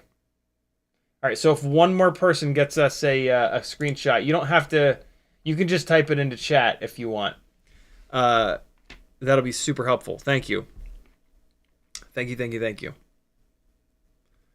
All right, putting this into the other frame. So this is the process, guys. You know, this is the process of finding a matched set of motors. Spinning them up without propellers on, I don't think there's much value in that. We're going to try it again here, though, because we might as well. With the props on, that's the action, man. And you're less looking for a matched set, and you're more just looking for the 4 motors that make the most, that turn the highest RPM with the props on. That's the main thing that you're going for there. All right, AIO is in the other frame now. I'm pretty impressed. Wait, at some point I'm gonna do this with happy model motors. Wait until you see the variants. I'm actually really impressed by these motors right now. I wish they were a little bit lighter, and I wish they maybe didn't have ball bearings in them. Although the ball bearings might actually be a part of the reason that these are so consistent. But the ball bearings don't seem to handle crashes all that well, which is a shame. But yeah. Hey, Cole Powers, thank you. Terry Burnett, thank you. And then somebody did a second pass. Oh, dude, hell yeah. Mr. Blue Sky, Hockey Round did a second pass. Fantastic. All right, we got a whole bunch of numbers. You guys can hold off for a minute, and we're going to do it again on this one. What's that battery at? 4.31. All right, hold on. Pulling the battery off. Same battery. It's at 4.31. So I'm going to plug the battery in and just let it drain down a little bit while I faff about a bit more. ELRS should drag that battery down pretty quick here. Plugging in USB. Oh, wait, no. I'll spin them up without the props on. That'll bring the motors down a little bit. Do you guys remember what it was with the props off? I think it was 59,000, right? Motors, doesn't really matter. It was so even. It was 85,000. Oh, wow. Motor 4 is hating life right now. What's happening, Motor 4? You were at like 20 RPM. Did I not plug you in all the way? Oh, wait, no, that's not Motor 4. This is Motor 4 up here. Oh, Motor 4, what's up? What's up, homie? Now, there he goes. Okay, I think it was maybe not plugged in all the way. Here we go! One more time. 84,000, 85,000, 84,000. Yeah, they're super similar in the unloaded state. Okay, so now we are going to put this battery back on the charger. It's at 4.21. I'm going to pull the props off of here, swap them over, and hopefully that'll be the perfect amount of time for this. I'm just going to keep an eye on this battery over here. And when it gets to 4.29, 4.30, we're going to pull it. It's at 4.28. Firefly charges quick at 0.9 of an amp. There's 4.29. Come on, come on, come on, come on. Hurry, hurry, hurry, hurry. I'm not going to... Oh, I do need to check the motor direction. It just hit 4.30. That's kind of perfect. So let me check motor direction real quick. And then I'll put it back on the charger. Start and spin. All right, motor 1 is wrong. Motor 2 is right. Motor 3 is right. Motor 4 is wrong. I resoldered these motor connectors on here, which is why they are wrong like that. I did not reverse the wires like they do from the factory. Okay, battery going back on the charger. How the hell did that pull the battery all the way down to 4.25? That's crazy. 4.26 now. It's coming back fast. Okay, propeller's going on. And get on there, get on there, get on there. 4.28. Oh, God, it's going, it's going, it's going, it's going, it's going. Wait, where's the back? Where's the front? There's the back. Get on there. I'm doing all this testing with GemFan 1210 biblades. 4.29. 4.30. Yep, there it is. 4.30. All right, perfect. And so, all right, one more test. You guys ready? Hold on. Why is this AIO having such a hard time sitting down on these plastic posts? It's acting really weird. Okay. I'm going to zoom in. And here we go. Okay. Put this in the middle. Oh, boy. Jesus. I don't like this, but let's do it anyway. Here we go. Oh, whoa, motor 2. What's happening with you now, little buddy? Let's try that again. Fuck, motor 2. What's... It's not spinning at all.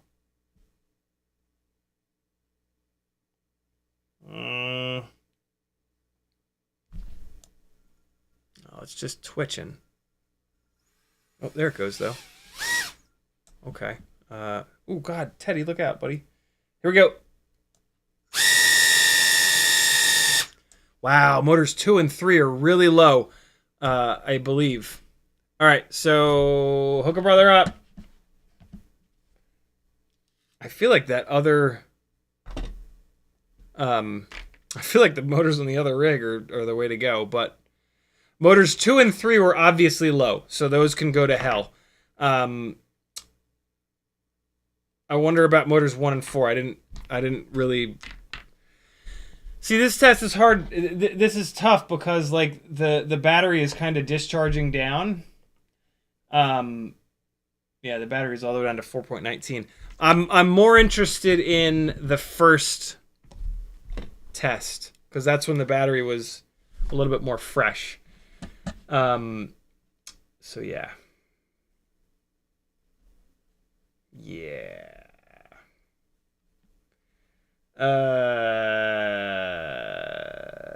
Okay. Coal Powers. So let me look through some of the numbers with the first set of motors here, and let's try to draw some conclusions. So, first set of motors. Hockey Round's first test is showing. Well, here, let me show you guys this too,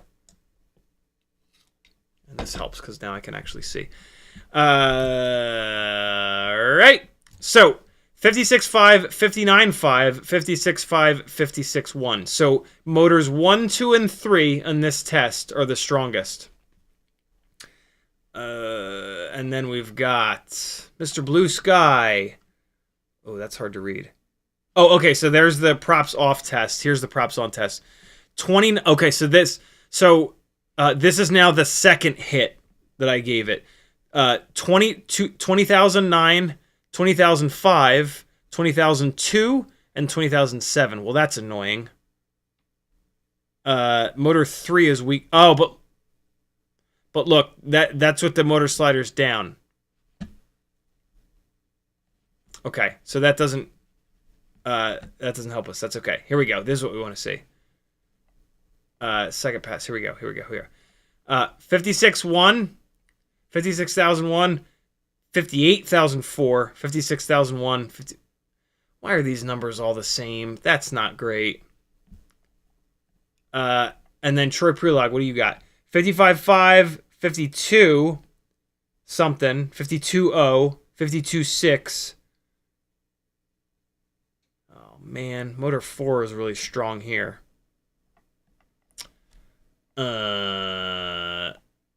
Hockey Rounds with... It says number 3. What's... Well, hold on. Let me look in chat.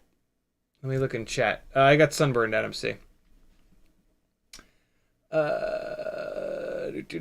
Okay, Cole Powers. His freeze frame had motor 1 at 56.1, 56.1 for motor 2, 55.5 for motor 3, 55.2 for motor 4. So it still looks like motors 1, 2, and 3 on the first set are the strongest. Terry Burnett, 56.1, Whoa, 89.1. What the hell happened there? 55.5. 64.1. Man, this is all over the goddamn place. Matteo says, props didn't help. I've nothing but trouble with this thing. Take a screenshot of the sliders, put all the sliders down to 1.0 and see if it's any better. That's a good first troubleshooting step. Terry Burnett, I think this is at 853. So I think this is the second test. 55.5, 52.0, 52.6, 55.2. Okay, so that's very obvious. Motors 1 and 4 are the strongest on the second set. Walter says, can you not equal them by max RPM? What do you mean? Tripulag says, my screenshots are second set of motors. Aha! Okay, so, second set of motor screenshot. Here we go. 55.5, 52.0, 52.6, 50-something.1. Okay, so the second set of motors, motors 1 and 4 are definitely the strongest. And then Hockey Rounds with his second set test, 56.1, 52.0, 53.7, 55.5. So that's 2 tests in a row where motor 1 was stronger than motor 3, right? 55.5 versus what looks like 55.1, might be 56.1. And then looks like there's another one here by Mr. Blue Sky, 56.5, 52.0, 52.0, 55.5. All right, cool. So this is great. Motor 1 is stronger on the second set. What we kind of can't do is compare the first set with the second set because the battery would have been at a different voltage. But what's cool is there was just one motor in the first set that was off, right? This is the first set, 56.5, 59. Oh, no. It was just that one motor that was really high, actually, 59.5. Well, 56. All of the motors on the first set were... Oh, you know what? This makes a lot of... This doesn't make a lot of sense. This makes some sense.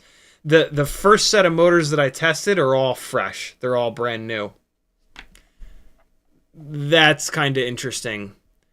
Hold on, let me look at the second set again. Here's the second set, I think. Yeah, here's second set from Hockey Rounds.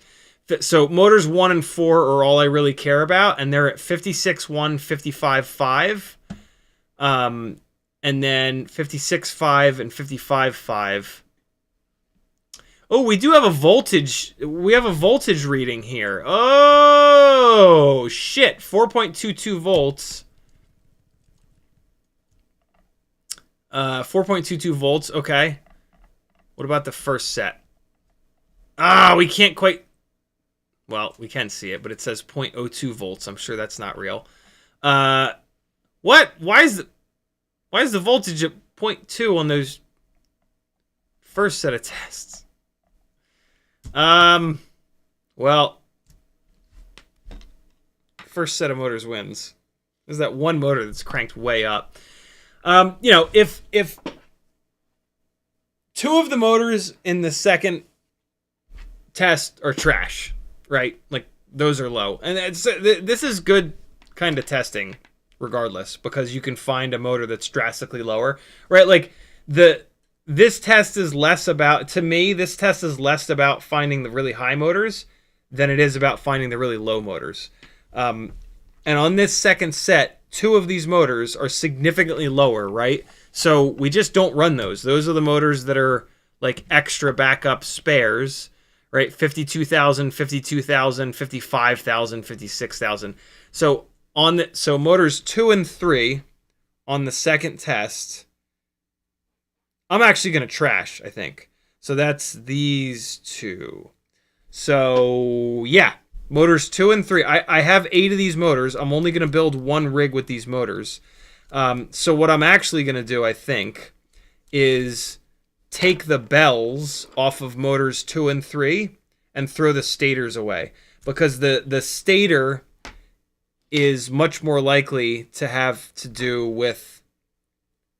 Nah, you know what? I'm going to trash them altogether. They're lower, and I have 8 of these motors, and these aren't motors that I like love. I'm not actually going to trash them. I'm going to say to you guys, hey, does anybody have 0702 29,000 kV newbie drone motors that wants 2 spares? For $10, I'll send these to you. Cost me like $5 to ship shit. So yeah, you can have my lowest kV motors, my lowest performing motors. So yeah, if anybody wants these 2, they're all yours. I'm gonna keep the rest of these, but I'm gonna keep the original setup together, and I'm just gonna take the AIO out of this other frame, and I'm gonna drop it into this frame with these fresh motors, and then we're gonna beat the hell out of them. If you buy 2 new sets of motors, do this test and report back, because so when you do the test, hopefully you're on a PC. On a Mac, the series of buttons that you need to hit to do a screenshot contains Shift and Command, and Shift and Command tell Betaflight to turn the motors off. So hopefully somebody on a PC does this test, and hopefully the keystroke for screenshot on PC is different. Pay attention to the voltage up top. If we can get, the hard part about this test is that the battery is going to go up and down in voltage. So do like I did, try to charge it. I mean, I guess best case scenario would have been to use my little Toolkit RC bench power supply thing, because that'll give a constant supply of voltage. Don't leave these motors cranked up to full blast like this for very long, though. Like, you got to get in and get out, or you're going to cook the ESCs of the motors. So yeah, it's tough. Walter says it's a bad test. Loose gyro. Gyro has nothing to do with it. No good reading of RPM. It's math calculation. I mean, it's not like the best test, but it's kind of as good as we can do, right? And it's showing some definite variances in RPM. So I mean, I wouldn't call it a bad test, but it's not a perfectly, scientific test. I'm not going to write a fucking paper about it, but I don't know. I think it's given us some good data. One motor was 59,000 RPM, and some of the other ones are 50. What was on the low end? 52,000. So, like, obviously, there's no reason to match those, right? So yeah, I think it's an okay test. But I'm gonna have these 2 motors as backups, and then the fresh motors are gonna be the ones that stay on this build.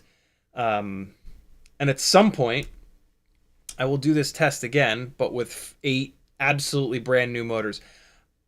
I'll be honest, I kind of forgot that 4 of these motors had been used a bunch before. It just kind of slipped my mind.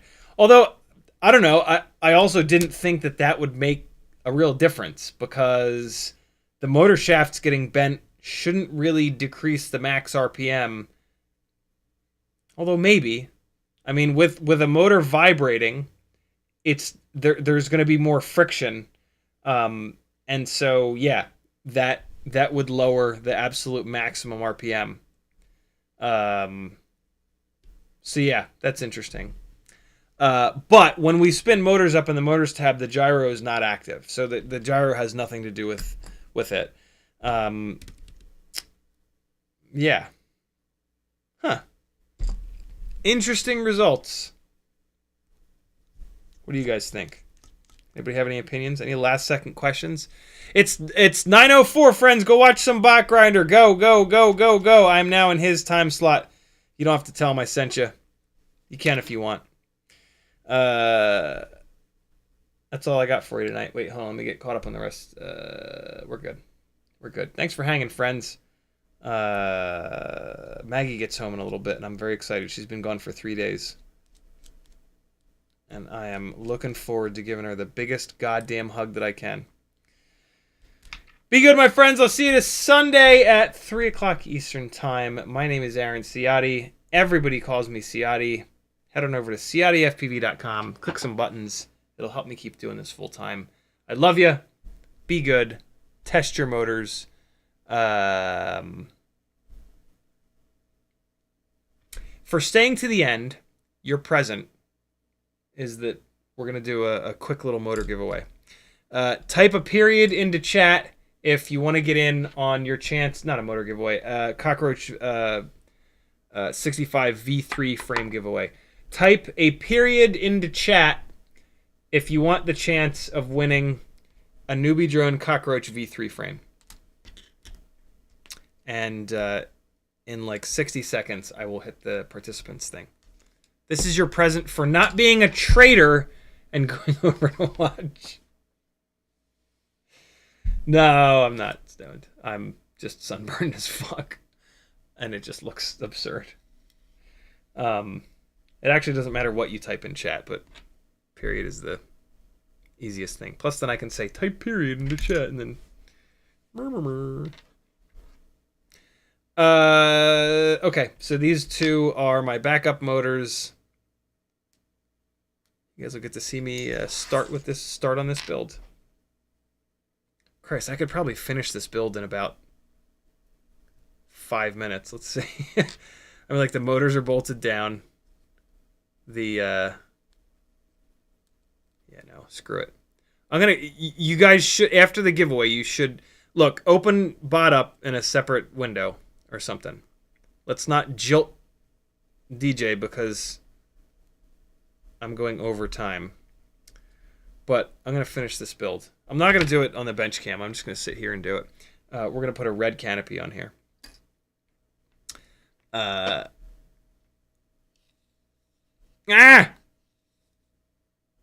Oh, perfect. I have the exact screw that I had just one screw sitting up there, and it's the exact one that I need. Which canopy should I put on it? Red or blue? Red or blue? I'm putting the red on.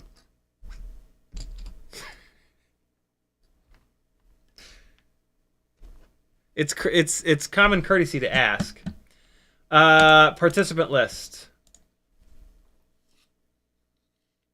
Participant list. Oh my god, not many people. I sent everybody away too soon. Sorry to anybody that I sent away. That's my bad. We're only gonna do two. We're gonna do a 2 frame giveaway.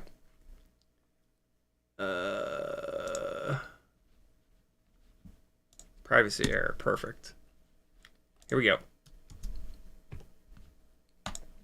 Submit. Oh boy. We're going. Go. Who's it gonna be? It's gonna be.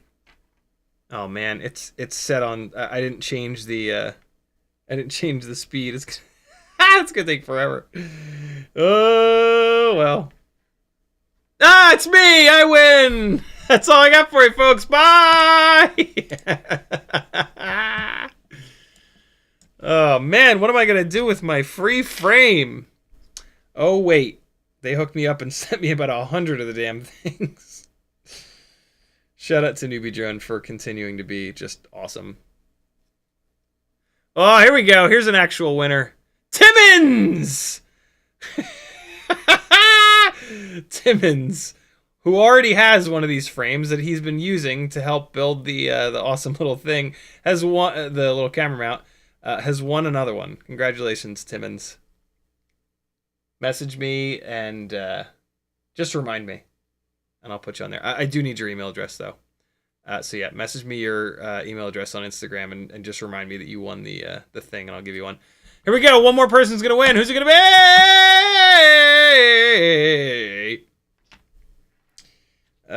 Camera being plugged in here on the build. Hummin. Kevin the Alien, bottom left. Hummin. Stavel in the bottom right. Hummina.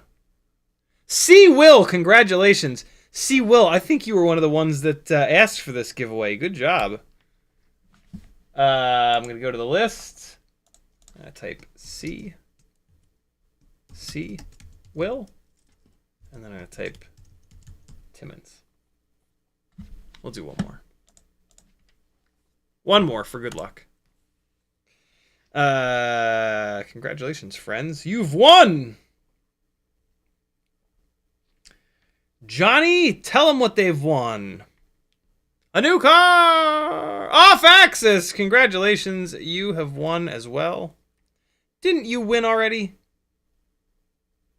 Did you not win? The problem is, if you guys type anything into the chat, it's gonna pop up. So be honest. If you've already won, be honest. Or else. I'm just working on this build, man. I'm going to swap this antenna out. This is going to be a light build. Oh, farts. In the process of swapping the antenna out, I yanked the AIO off the frame. Okay.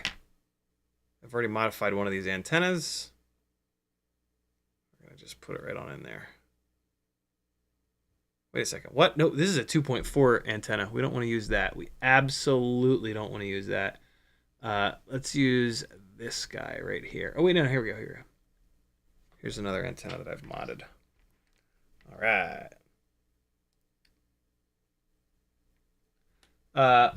Off axis. You have won. Congratulations. I don't see you in the list. I think you're good. All right, we'll do it again Sunday. Off axis says, please give it to Danzilla the Terrible or spin again. We're gonna spin again. Nothing against Danzilla the Terrible, but it's you know, this ain't no Monday night giveaway. Ed K, congratulations, Ed K. Do you want it? If you don't, tell me and I'll spin it again. Come on, UFL, get on there, you rat bastard. Oh, it did. Look at that. All you gotta do is curse at it. Go figure. I mean, I was gonna curse at it anyway, just for fun. Ed K, congratulations. Ed K. C Will and Ed K, you guys need to message me and say, yo, I won the thing. Give me my free shit, you jerk. And I'll say, what? Better not come at me like that, dog. I won't say that because I'm not an idiot.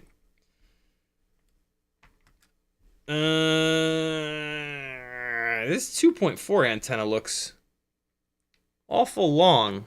What? Why would a... Oh, yeah, right. It is awful long. It is. That's right. That makes sense. Yeah, 5.8 antennas. Of course, they're going to be shorter. Because higher numbers are a shorter wavelength. Oh... Okay. Yeah, I'm going to run that antenna out the back. That's going to be fine. All right, so for right now, I'll run it out the side. There's nothing to see here. I'm just screwing a frame together. But once I put the thing on, I'll show this to you guys. Denzel says, Mo FPV, CiottiFPV was partying with rappers last night. That's the sunglasses. Yeah, I was on set for 12 hours yesterday. And it was sunny as hell, and I just got roasted. And I have like crazy raccoon eyes right now.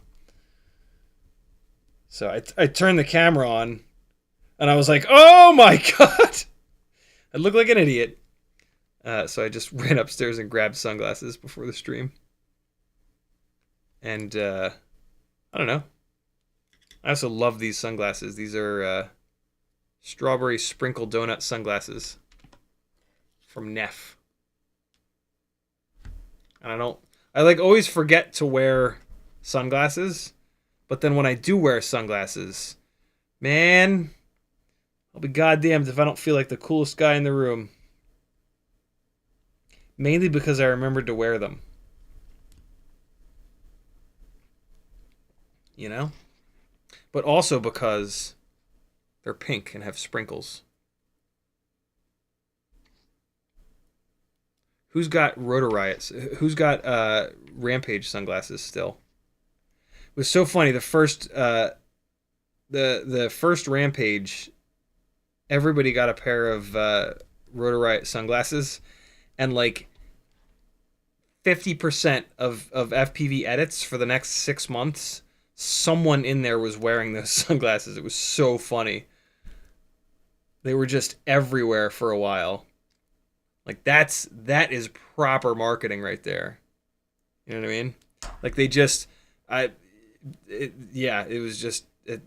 it. That's how you got to do it. Find something that everybody is going to use and give it to them for free. But it was so funny to see. And before that, it was the Strix sunglasses that every time you did a oh, for Christ's sakes, what's the name of that website? Ready-Made RC. Every Ready-Made RC order that you did, they give you a pair of Strix sunglasses, which were black with like these really cool orange holographic lenses. So those were like the FPV sunglasses for a while. But then Rotor Riot came in and was like, nah! We're going to take that crown away from Ready-Made RC. All right, there it is. Canopy is screwed down. I used a Mobula 7 extra long screw in the rear. That really helps with these Goober canopies not breaking the posts. The 2.4 gig antenna is going to get E6000 in the little groove that they put in the rear of the frame here, which is really, really cool. I really like that. That's such a nice little touch on the Cockroach 65 V3 frame. These motors are going to be spinning the right direction, so I can just dump these propellers on here, and then I'm gonna handle all the setup on my time because yeah, I'm gonna have to bind ELRS and all that shit. Although I think, wait, can't I just unplug and plug this AIO? The dog just completely lost his mind. Everything okay? Sounded like the dog saw a ghost or something. Fuck it. Let's plug and unplug 3 times. See what happens. See if it goes into bind mode. Where's my transmitter? It's still in my bag along with everything else. Oh my god. Oh shit. I have to discharge these fucking batteries. Oh god. Hey, I got completely caught up on my emails today, which took like 3 hours. So if you've emailed me and you have not heard back, it went to spam or to outer space. So try again. Don't do that. Go over to Instagram and message me on there. And maybe I'll actually get it this time. I might, if I can just bind. Oh no, I'm gonna have to change a bunch of shit in Betaflight. Yeah, I don't think we're flying this today, but 1, 2, 3. I also have not plugged the motors in. Let's go in here though, see if it binds. Bind mode. Press the send bind request. Binding. That was quick. A little bit too quick. I'm not getting the thing that I would expect to get. But usually when it goes real quick like that, it's actually bound. Hold on, let's see. Wait, no. Don't look at me, I'm hideous. Hi, dog. What the hell was that, buddy? You completely lost it upstairs. Betaflight. What's up? Receiver. It's not bound. It is SPI based. That's right. I do need to change this no matter what to TIER. So, what's the deal, little buddy? Let me try it with the button.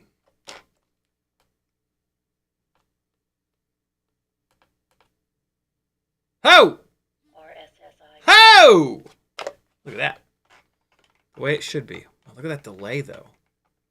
What's with that delay? Whatever. It's probably fine. It's probably fine. Yeah, no, there's. It was just thinking. That's all. Deadband 4. Stick low 1,000. Stick high 2,000. Save it. Let's fuck it, man. We're close. Let's fly this thing. Stone stock. Arm. Up. Great. Oh, it no longer has. It's not connected anymore. I don't know why. Angle off. Horizon aux 2, but switch position all the way up. Beeper aux 3 all the way down.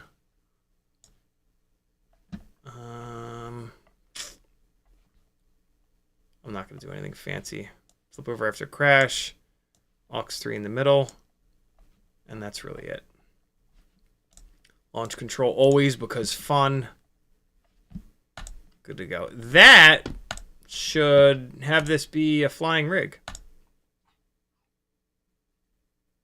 Where the PID's at? Wait. They're in PID tuning. Wow, look at all that D-gain. Jesus. Look at this tune. What the hell? Oh, they're not using the sliders. They've got numbers dialed in. That's right. I remember that. Yeah, they're not using the sliders for the tune.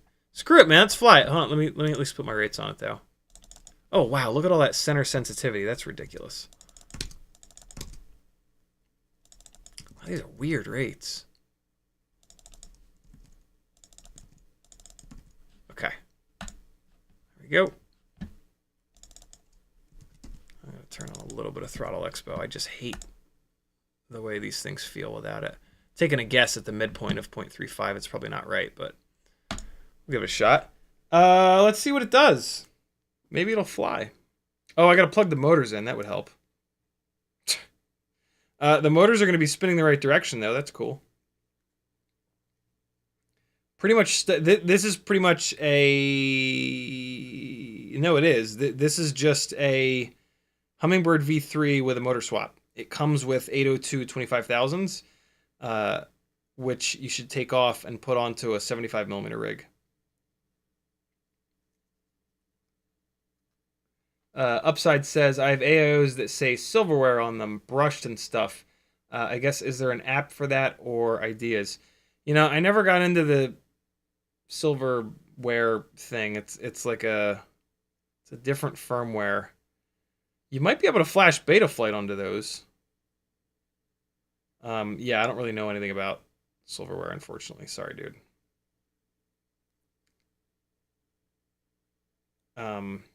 But I mean, in theory, if you just Google silverware FPV, I'm sure you'll find some info. All right, let's see what's up with this.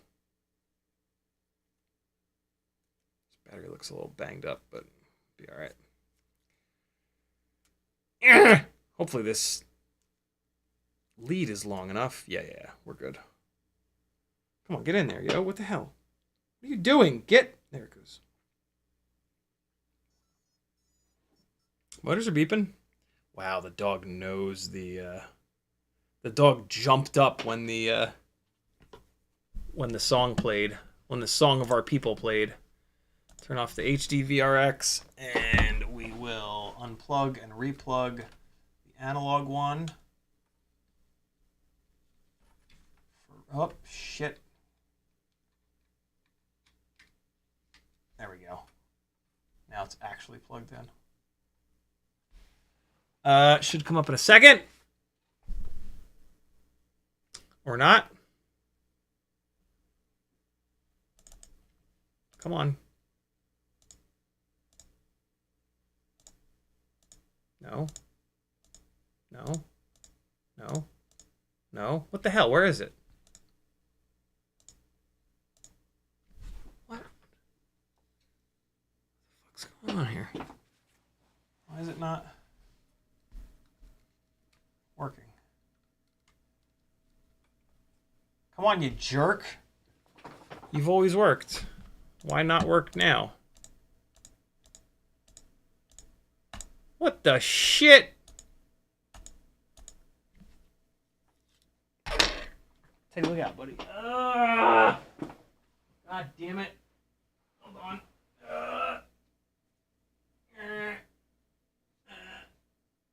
Okay, so where's the plug-in cable? Okay, so it's, which one is it? Is it that one? It's that one. So it goes there, and then it goes here. That's the one, right? Is this the one? No, that's not the one. Yeah, it is. That's the one. Okay, so that cable goes over here, and then it goes up here, and then it goes. Oh, okay. I see. I had one of my USB hubs die on me, and I think,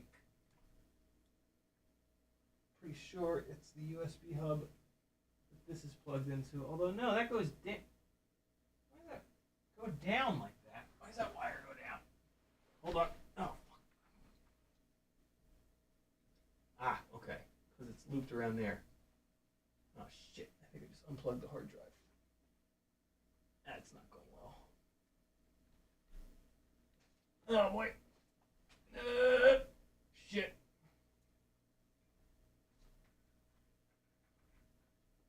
Oh, now I've definitely unplugged the hard drive. Oh, come on. Come on now. Can't you just... There we go. Okay. Okay. That's in there. And okay.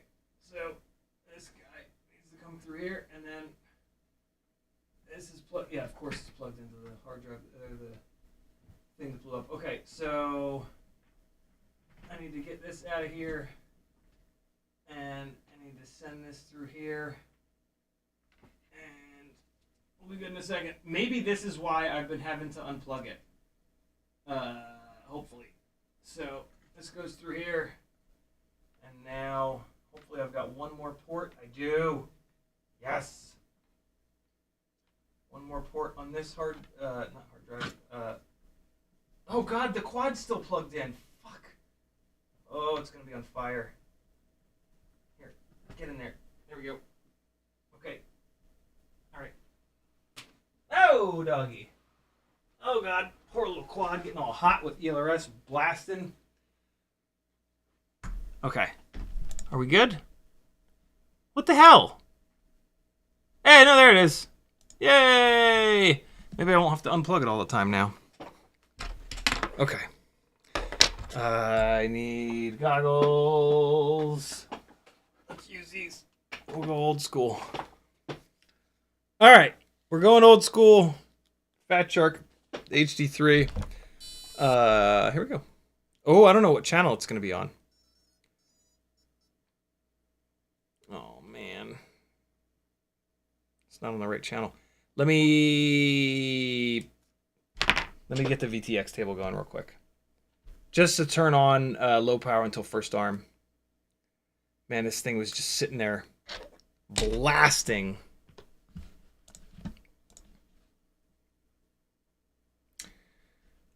Let's go! There it is. Oh yeah, low power disarm was not turned on. Fat Shark 4, that's an interesting, but it's only on 25 milliwatts, so that's great. It wasn't like blasting YOLO power. Save. And now it should be on race 8. Update. There it is. Okay, cool. All right.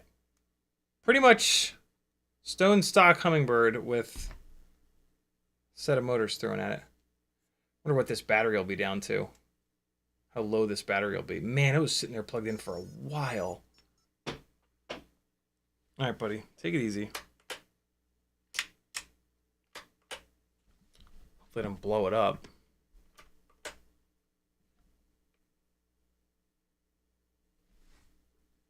What's happening? It was bound a minute ago. You guys saw it.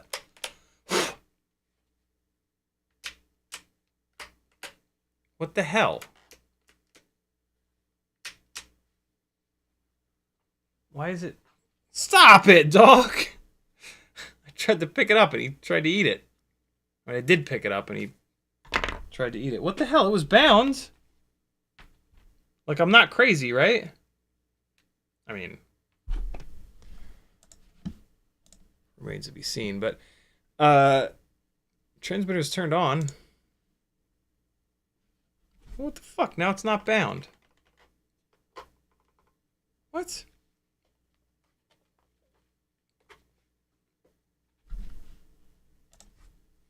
Amazingly, the bind button worked. That was kind of cool. Okay, that's bound again. Did I not save it, maybe? Maybe I didn't save it. No, I did save it because, look, these are still in here. Oh, boy, this is doing what the other... This is doing what the Happy Model board was doing. As soon as I hit save, it loses the bind. What the fuck is that about? Watch this. Watch how weird this is. Ready? Bind. That's bound, right? When I hit save before, it jacked up. Watch this. I hit refresh first. And now I save. And now it's fine. That is weird.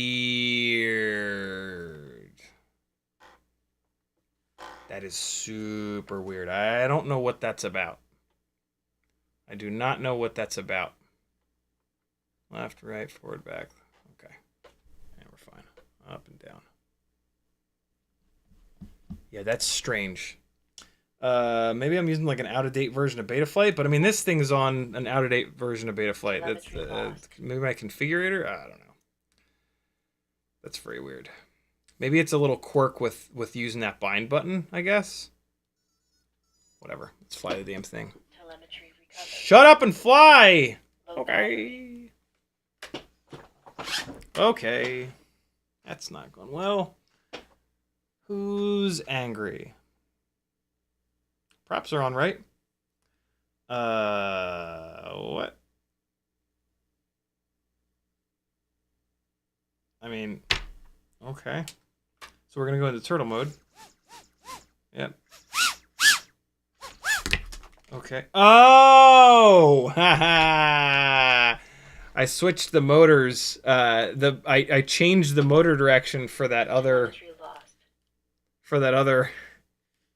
set of motors, and it's still, yeah. I need to just undo the motor change. Watch this. Watch what I can do. This will be cool.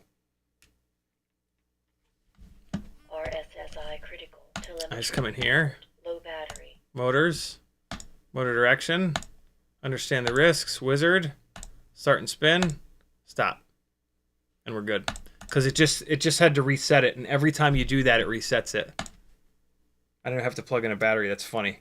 Watch this. It'll be fine now. Telemetry lost. That's super funny. Yeah, every time you open up that wizard, it resets the motor direction.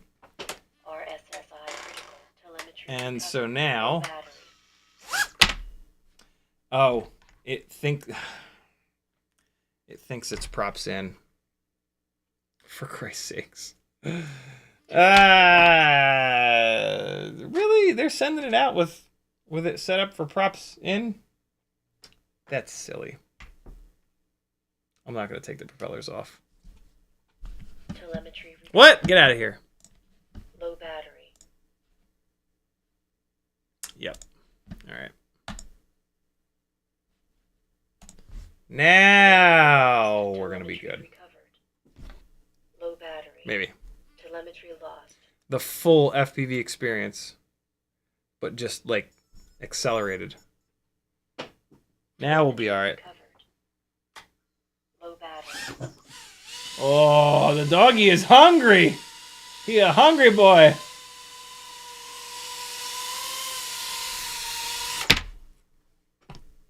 Here we go, friends. Let's fry. Woo! Ooh, it feels weird. Ooh, it feels weird. What's happening? Why does it feel so weird?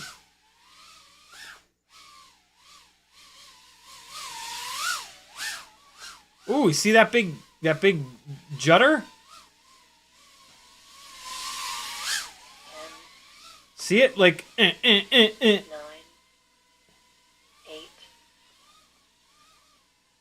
7, What is happening there? 6, Now it's fine. 5, It's almost, I think it's fail-safing. actually. Reset.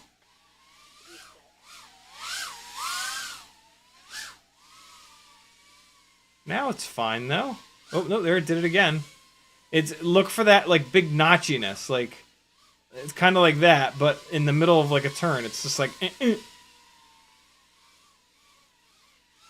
weird. Yeah, it's been fine. It did it a lot when I first started flying it, but now it's okay. If you think a rig is fail-safing, especially like the little micro fail-safes, try to just constantly keep the sticks moving. Remember that with a fail-safe, it's going to hold the last position. So if I fly around here like this, I won't even know if it's in fail-safe because I'm holding the stick positions. So if you're testing for fail-safes, just keep moving. Just keep moving the sticks around. And if it goes into a micro fail-safe, it'll just freeze and it won't do what you're asking it to. And you'll have this little moment of like, what the fuck? Alright, let's do it. Okay. Oh boy. Seconds. Oh, I knew I was gonna hit that. I don't know why I did that. Let's go. Oh god, no! Why? Don't fall behind.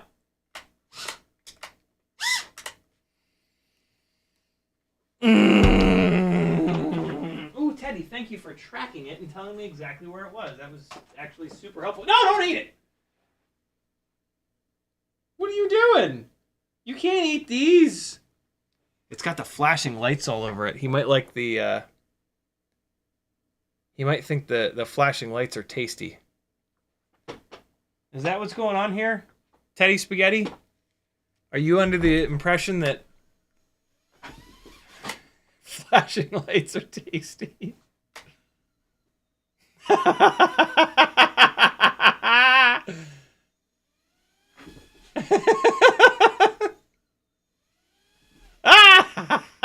He knows. He knows it's coming. He knows when it tilts back like that, what's coming. Come on, buddy, give me some space. Back up, give me back up, give me 3 feet. Oh god, no! Where's the goddamn voltage at in this weird OSD setup that they give you? 3 point. Oh, okay, time for a battery change. 257. I was just kind of farting around though. Man, this flies really good out of the box. The PID tune is awesome out of the box on this. I will absolutely give Newbie Drone mad props for the PID tune that they shipped this thing with. It's really, really good. It's off the sliders, but damn, it is dialed. And it ships with 0802 25,000s. We're now on 29,000s. And it's, yeah, it's fine. Totally fine. Low battery. Good stuff. Team Edward. Why are my goggles doing that? That's weird.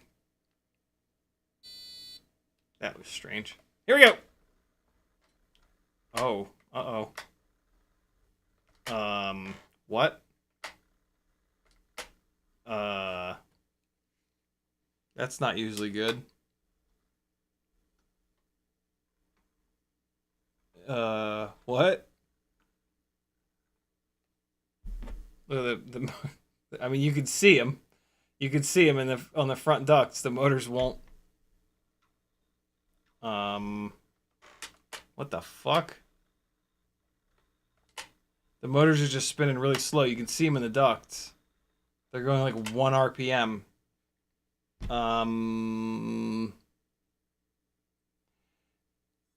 Is this battery over voltage and it thinks it's like a 2S or something like that? Low battery. What? I mean, it sagged. It's 4.21. 20 seconds. What the hell is happening with this? I mean, I didn't land it hard or anything like that. It's all 4 motors. How does that make any sense? Telemetry lost. RSSI critical. Telemetry recovered. Low battery. What? And in turtle mode, it's doing the same thing. That makes absolutely no sense. What? Telemetry lost. Is this battery dead? No, it can't be. 4.26. What if I put the other battery back on it? Does it only like this one battery? Is that the deal? RSSI critical. Telemetry recovered. Low battery. It's fine with this other battery. What? Bueller? It doesn't like fully charged batteries? Is that a thing? What? Telemetry recovered. Low battery.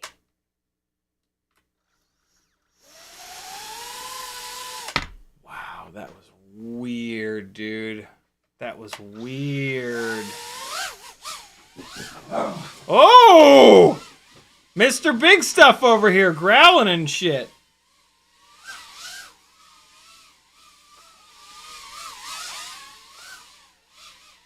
What are you gonna do about it? What are you gonna do about it, dog? 10, Just show it your prominent butthole? 9, 8, Oh, I thought I could throw it through that thing all styly-like, but instead... Oh, I could have let it drop. 5, What do you got, doggy? What do you got? What are you gonna do? 3, You ain't gonna do shit. Oh, balls. Where am I? Oh. 2, These motors make good power. timer 1, up. Ah! What do you got, dog? What do you got?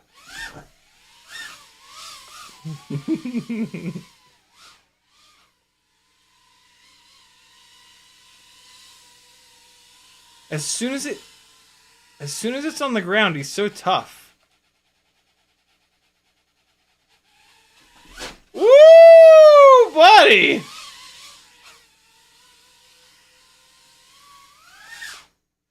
Ooh, that was a bit. Oh God, that was a interesting rotation on that. That I didn't necessarily plan, but I liked it. Ooh, ooh. Nope, nope, nope, nope, nope. Nope, nope, nope. Oh.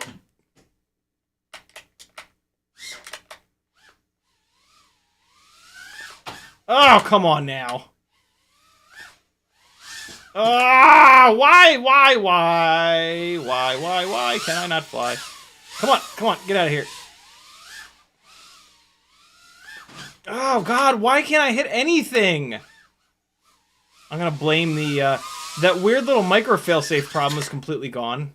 No clue what that was about. Oh, here he comes!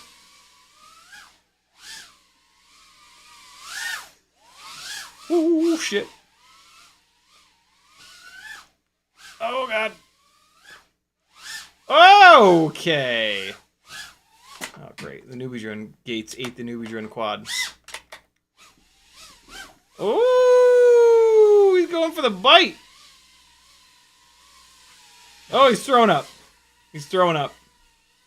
He decided that he didn't like the taste. He didn't actually throw up. He just did a little dry heave. Oh, come on. Why am I flying so shit? Why am I such a bad pilot sometimes? Oh, man. Come on. Get right out of town. Oh, you know what? You can go to hell.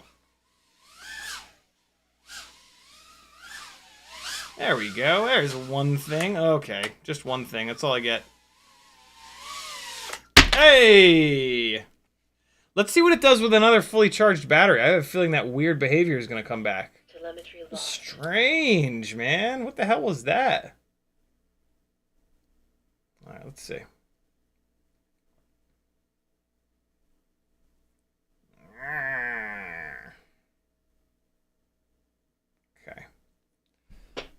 let's see. Maybe it doesn't like the fully charged batteries with BT 2.0, I guess? I feel like I would have had this problem before, though, and I didn't. Telemetry recovered. Low Watch, battery. now it's going to be totally fine. Nope, it's doing it again. What the hell? Oh, it just went ba-da-bup, up. Like the speed that you see the prop spinning in the bottom left corner of the screen, like that's what's actually happening. It's spinning that slow.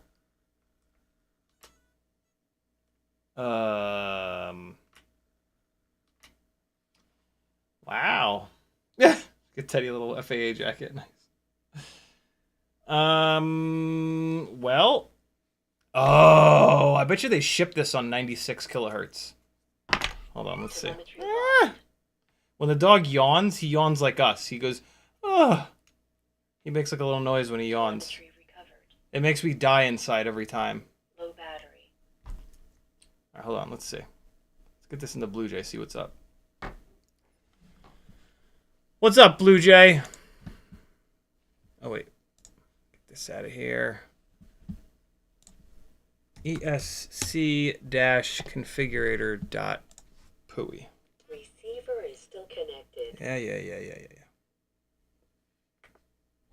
Okay.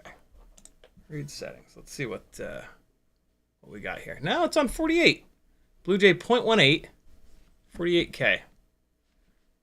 Startup power is low. I wonder if I move the startup power up. 1025, let's go to 1100. And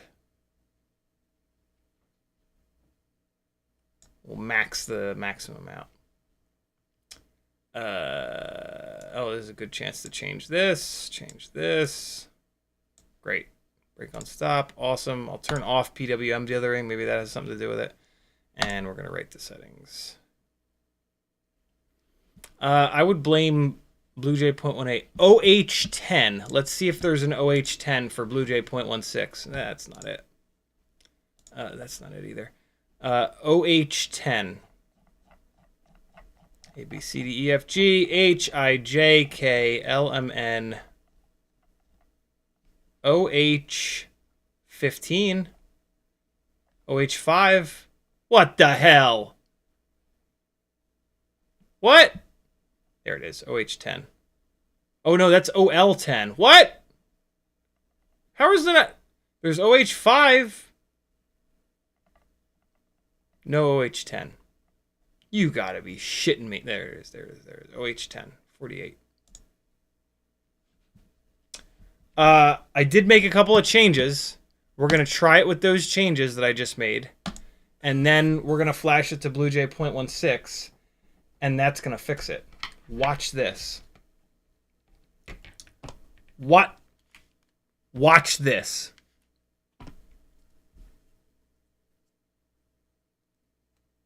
Blue Jay 0.16 fixes all.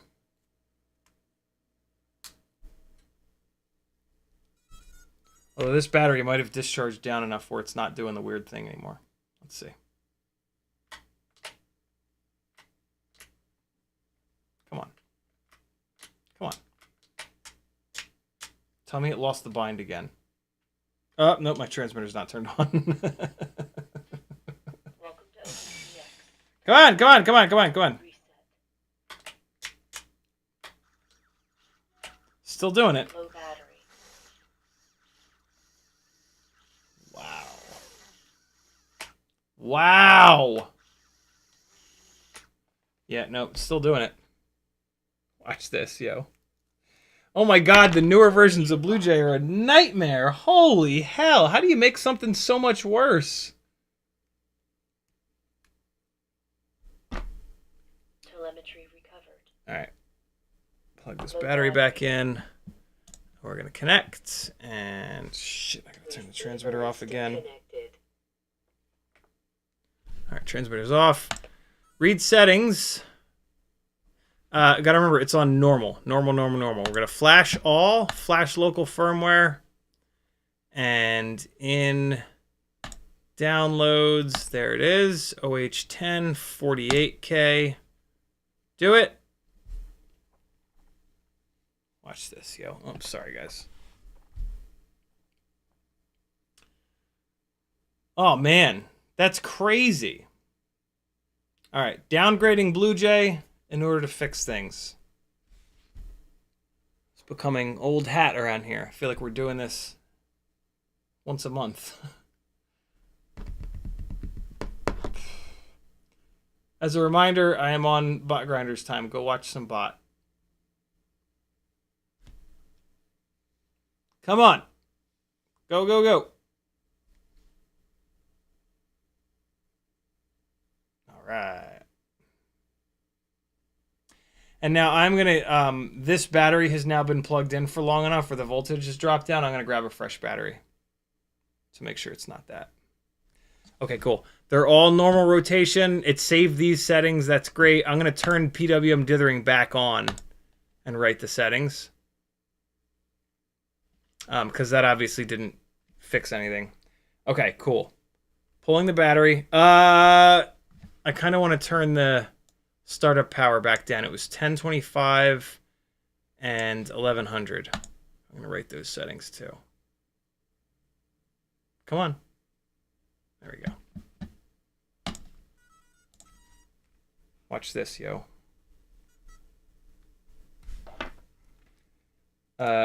Leaving that discharged battery off, grabbing fresh battery, which would recreate the problem, as we've seen it happening twice in a row.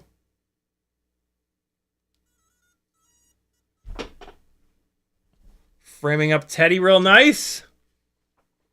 And let's see. Oh, transmitter has to be turned on. I'll leave it up on the desk for a minute here. All right, watch this. Bind, you bastard. Bind.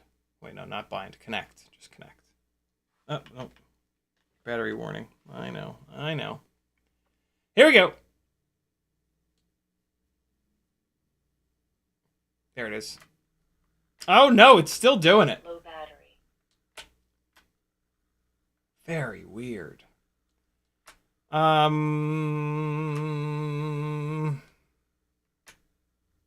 wonder if this is a gate timing issue. Let's try one more thing. Let's try one more thing. One more kind of sneaky thing real quick here. So the number... No. The number... so there's letter, number. The number is the gate timing. What is it? OH, right?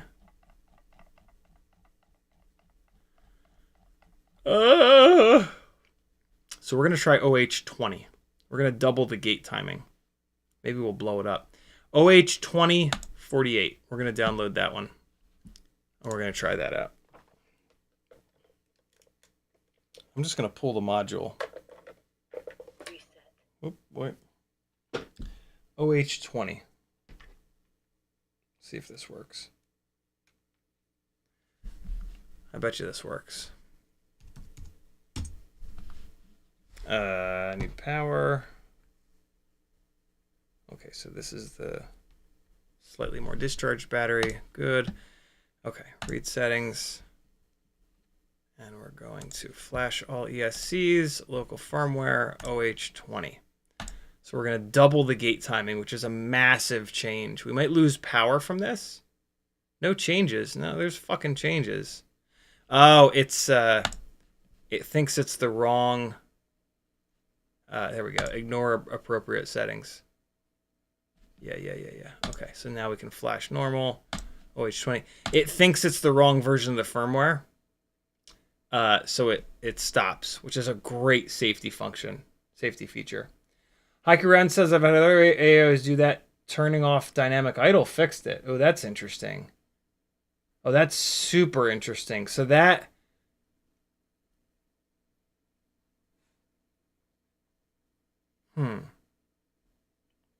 Fuck does that mean? So dynamic idle is pulling RPM data in. And so when you turn that off, it basically turns RPM filtering off. Oh, that's very weird. Wow, I have no idea. I have no idea what that's about. But let's see what this does with different gate timing. I'm just gonna leave it. Just gonna leave the battery hanging out of it. Plugging module back in.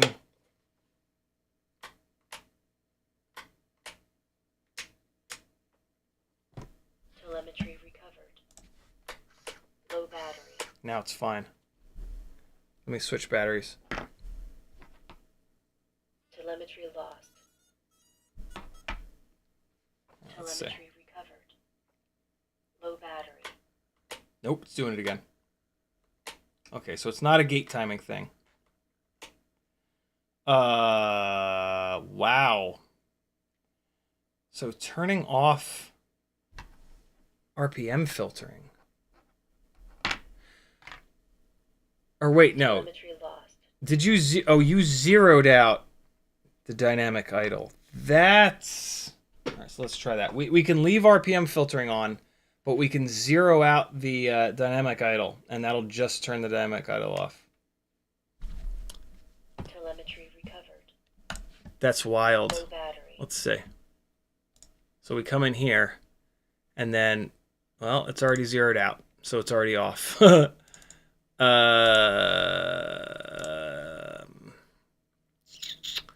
Okay, well, let's turn it on. Dynamic idle of 30. Let's see what that does. Telemetry lost. Telemetry recovered. Okay. Low battery. It's doing it on Telemetry this lost. battery. There we go. Telemetry And low battery. nope, still doing it. Wow. Yikes. That's very weird. Telemetry lost. I don't know what to say about that. We tried a bunch of stuff, and none of it really helped. I'm going to put this back on the correct gate timing and screw around with it Telemetry on another recovered. day. I'm burned. Receiver is still connected. Low battery. I am burned. Literally and figuratively, as you can see. Don't change gate timing. It's a good way to blow up your ESC. Flash all ESCs. Flash low. Wait, no, I have to ignore inappropriate. Let's put it back on the OH10. I was sure that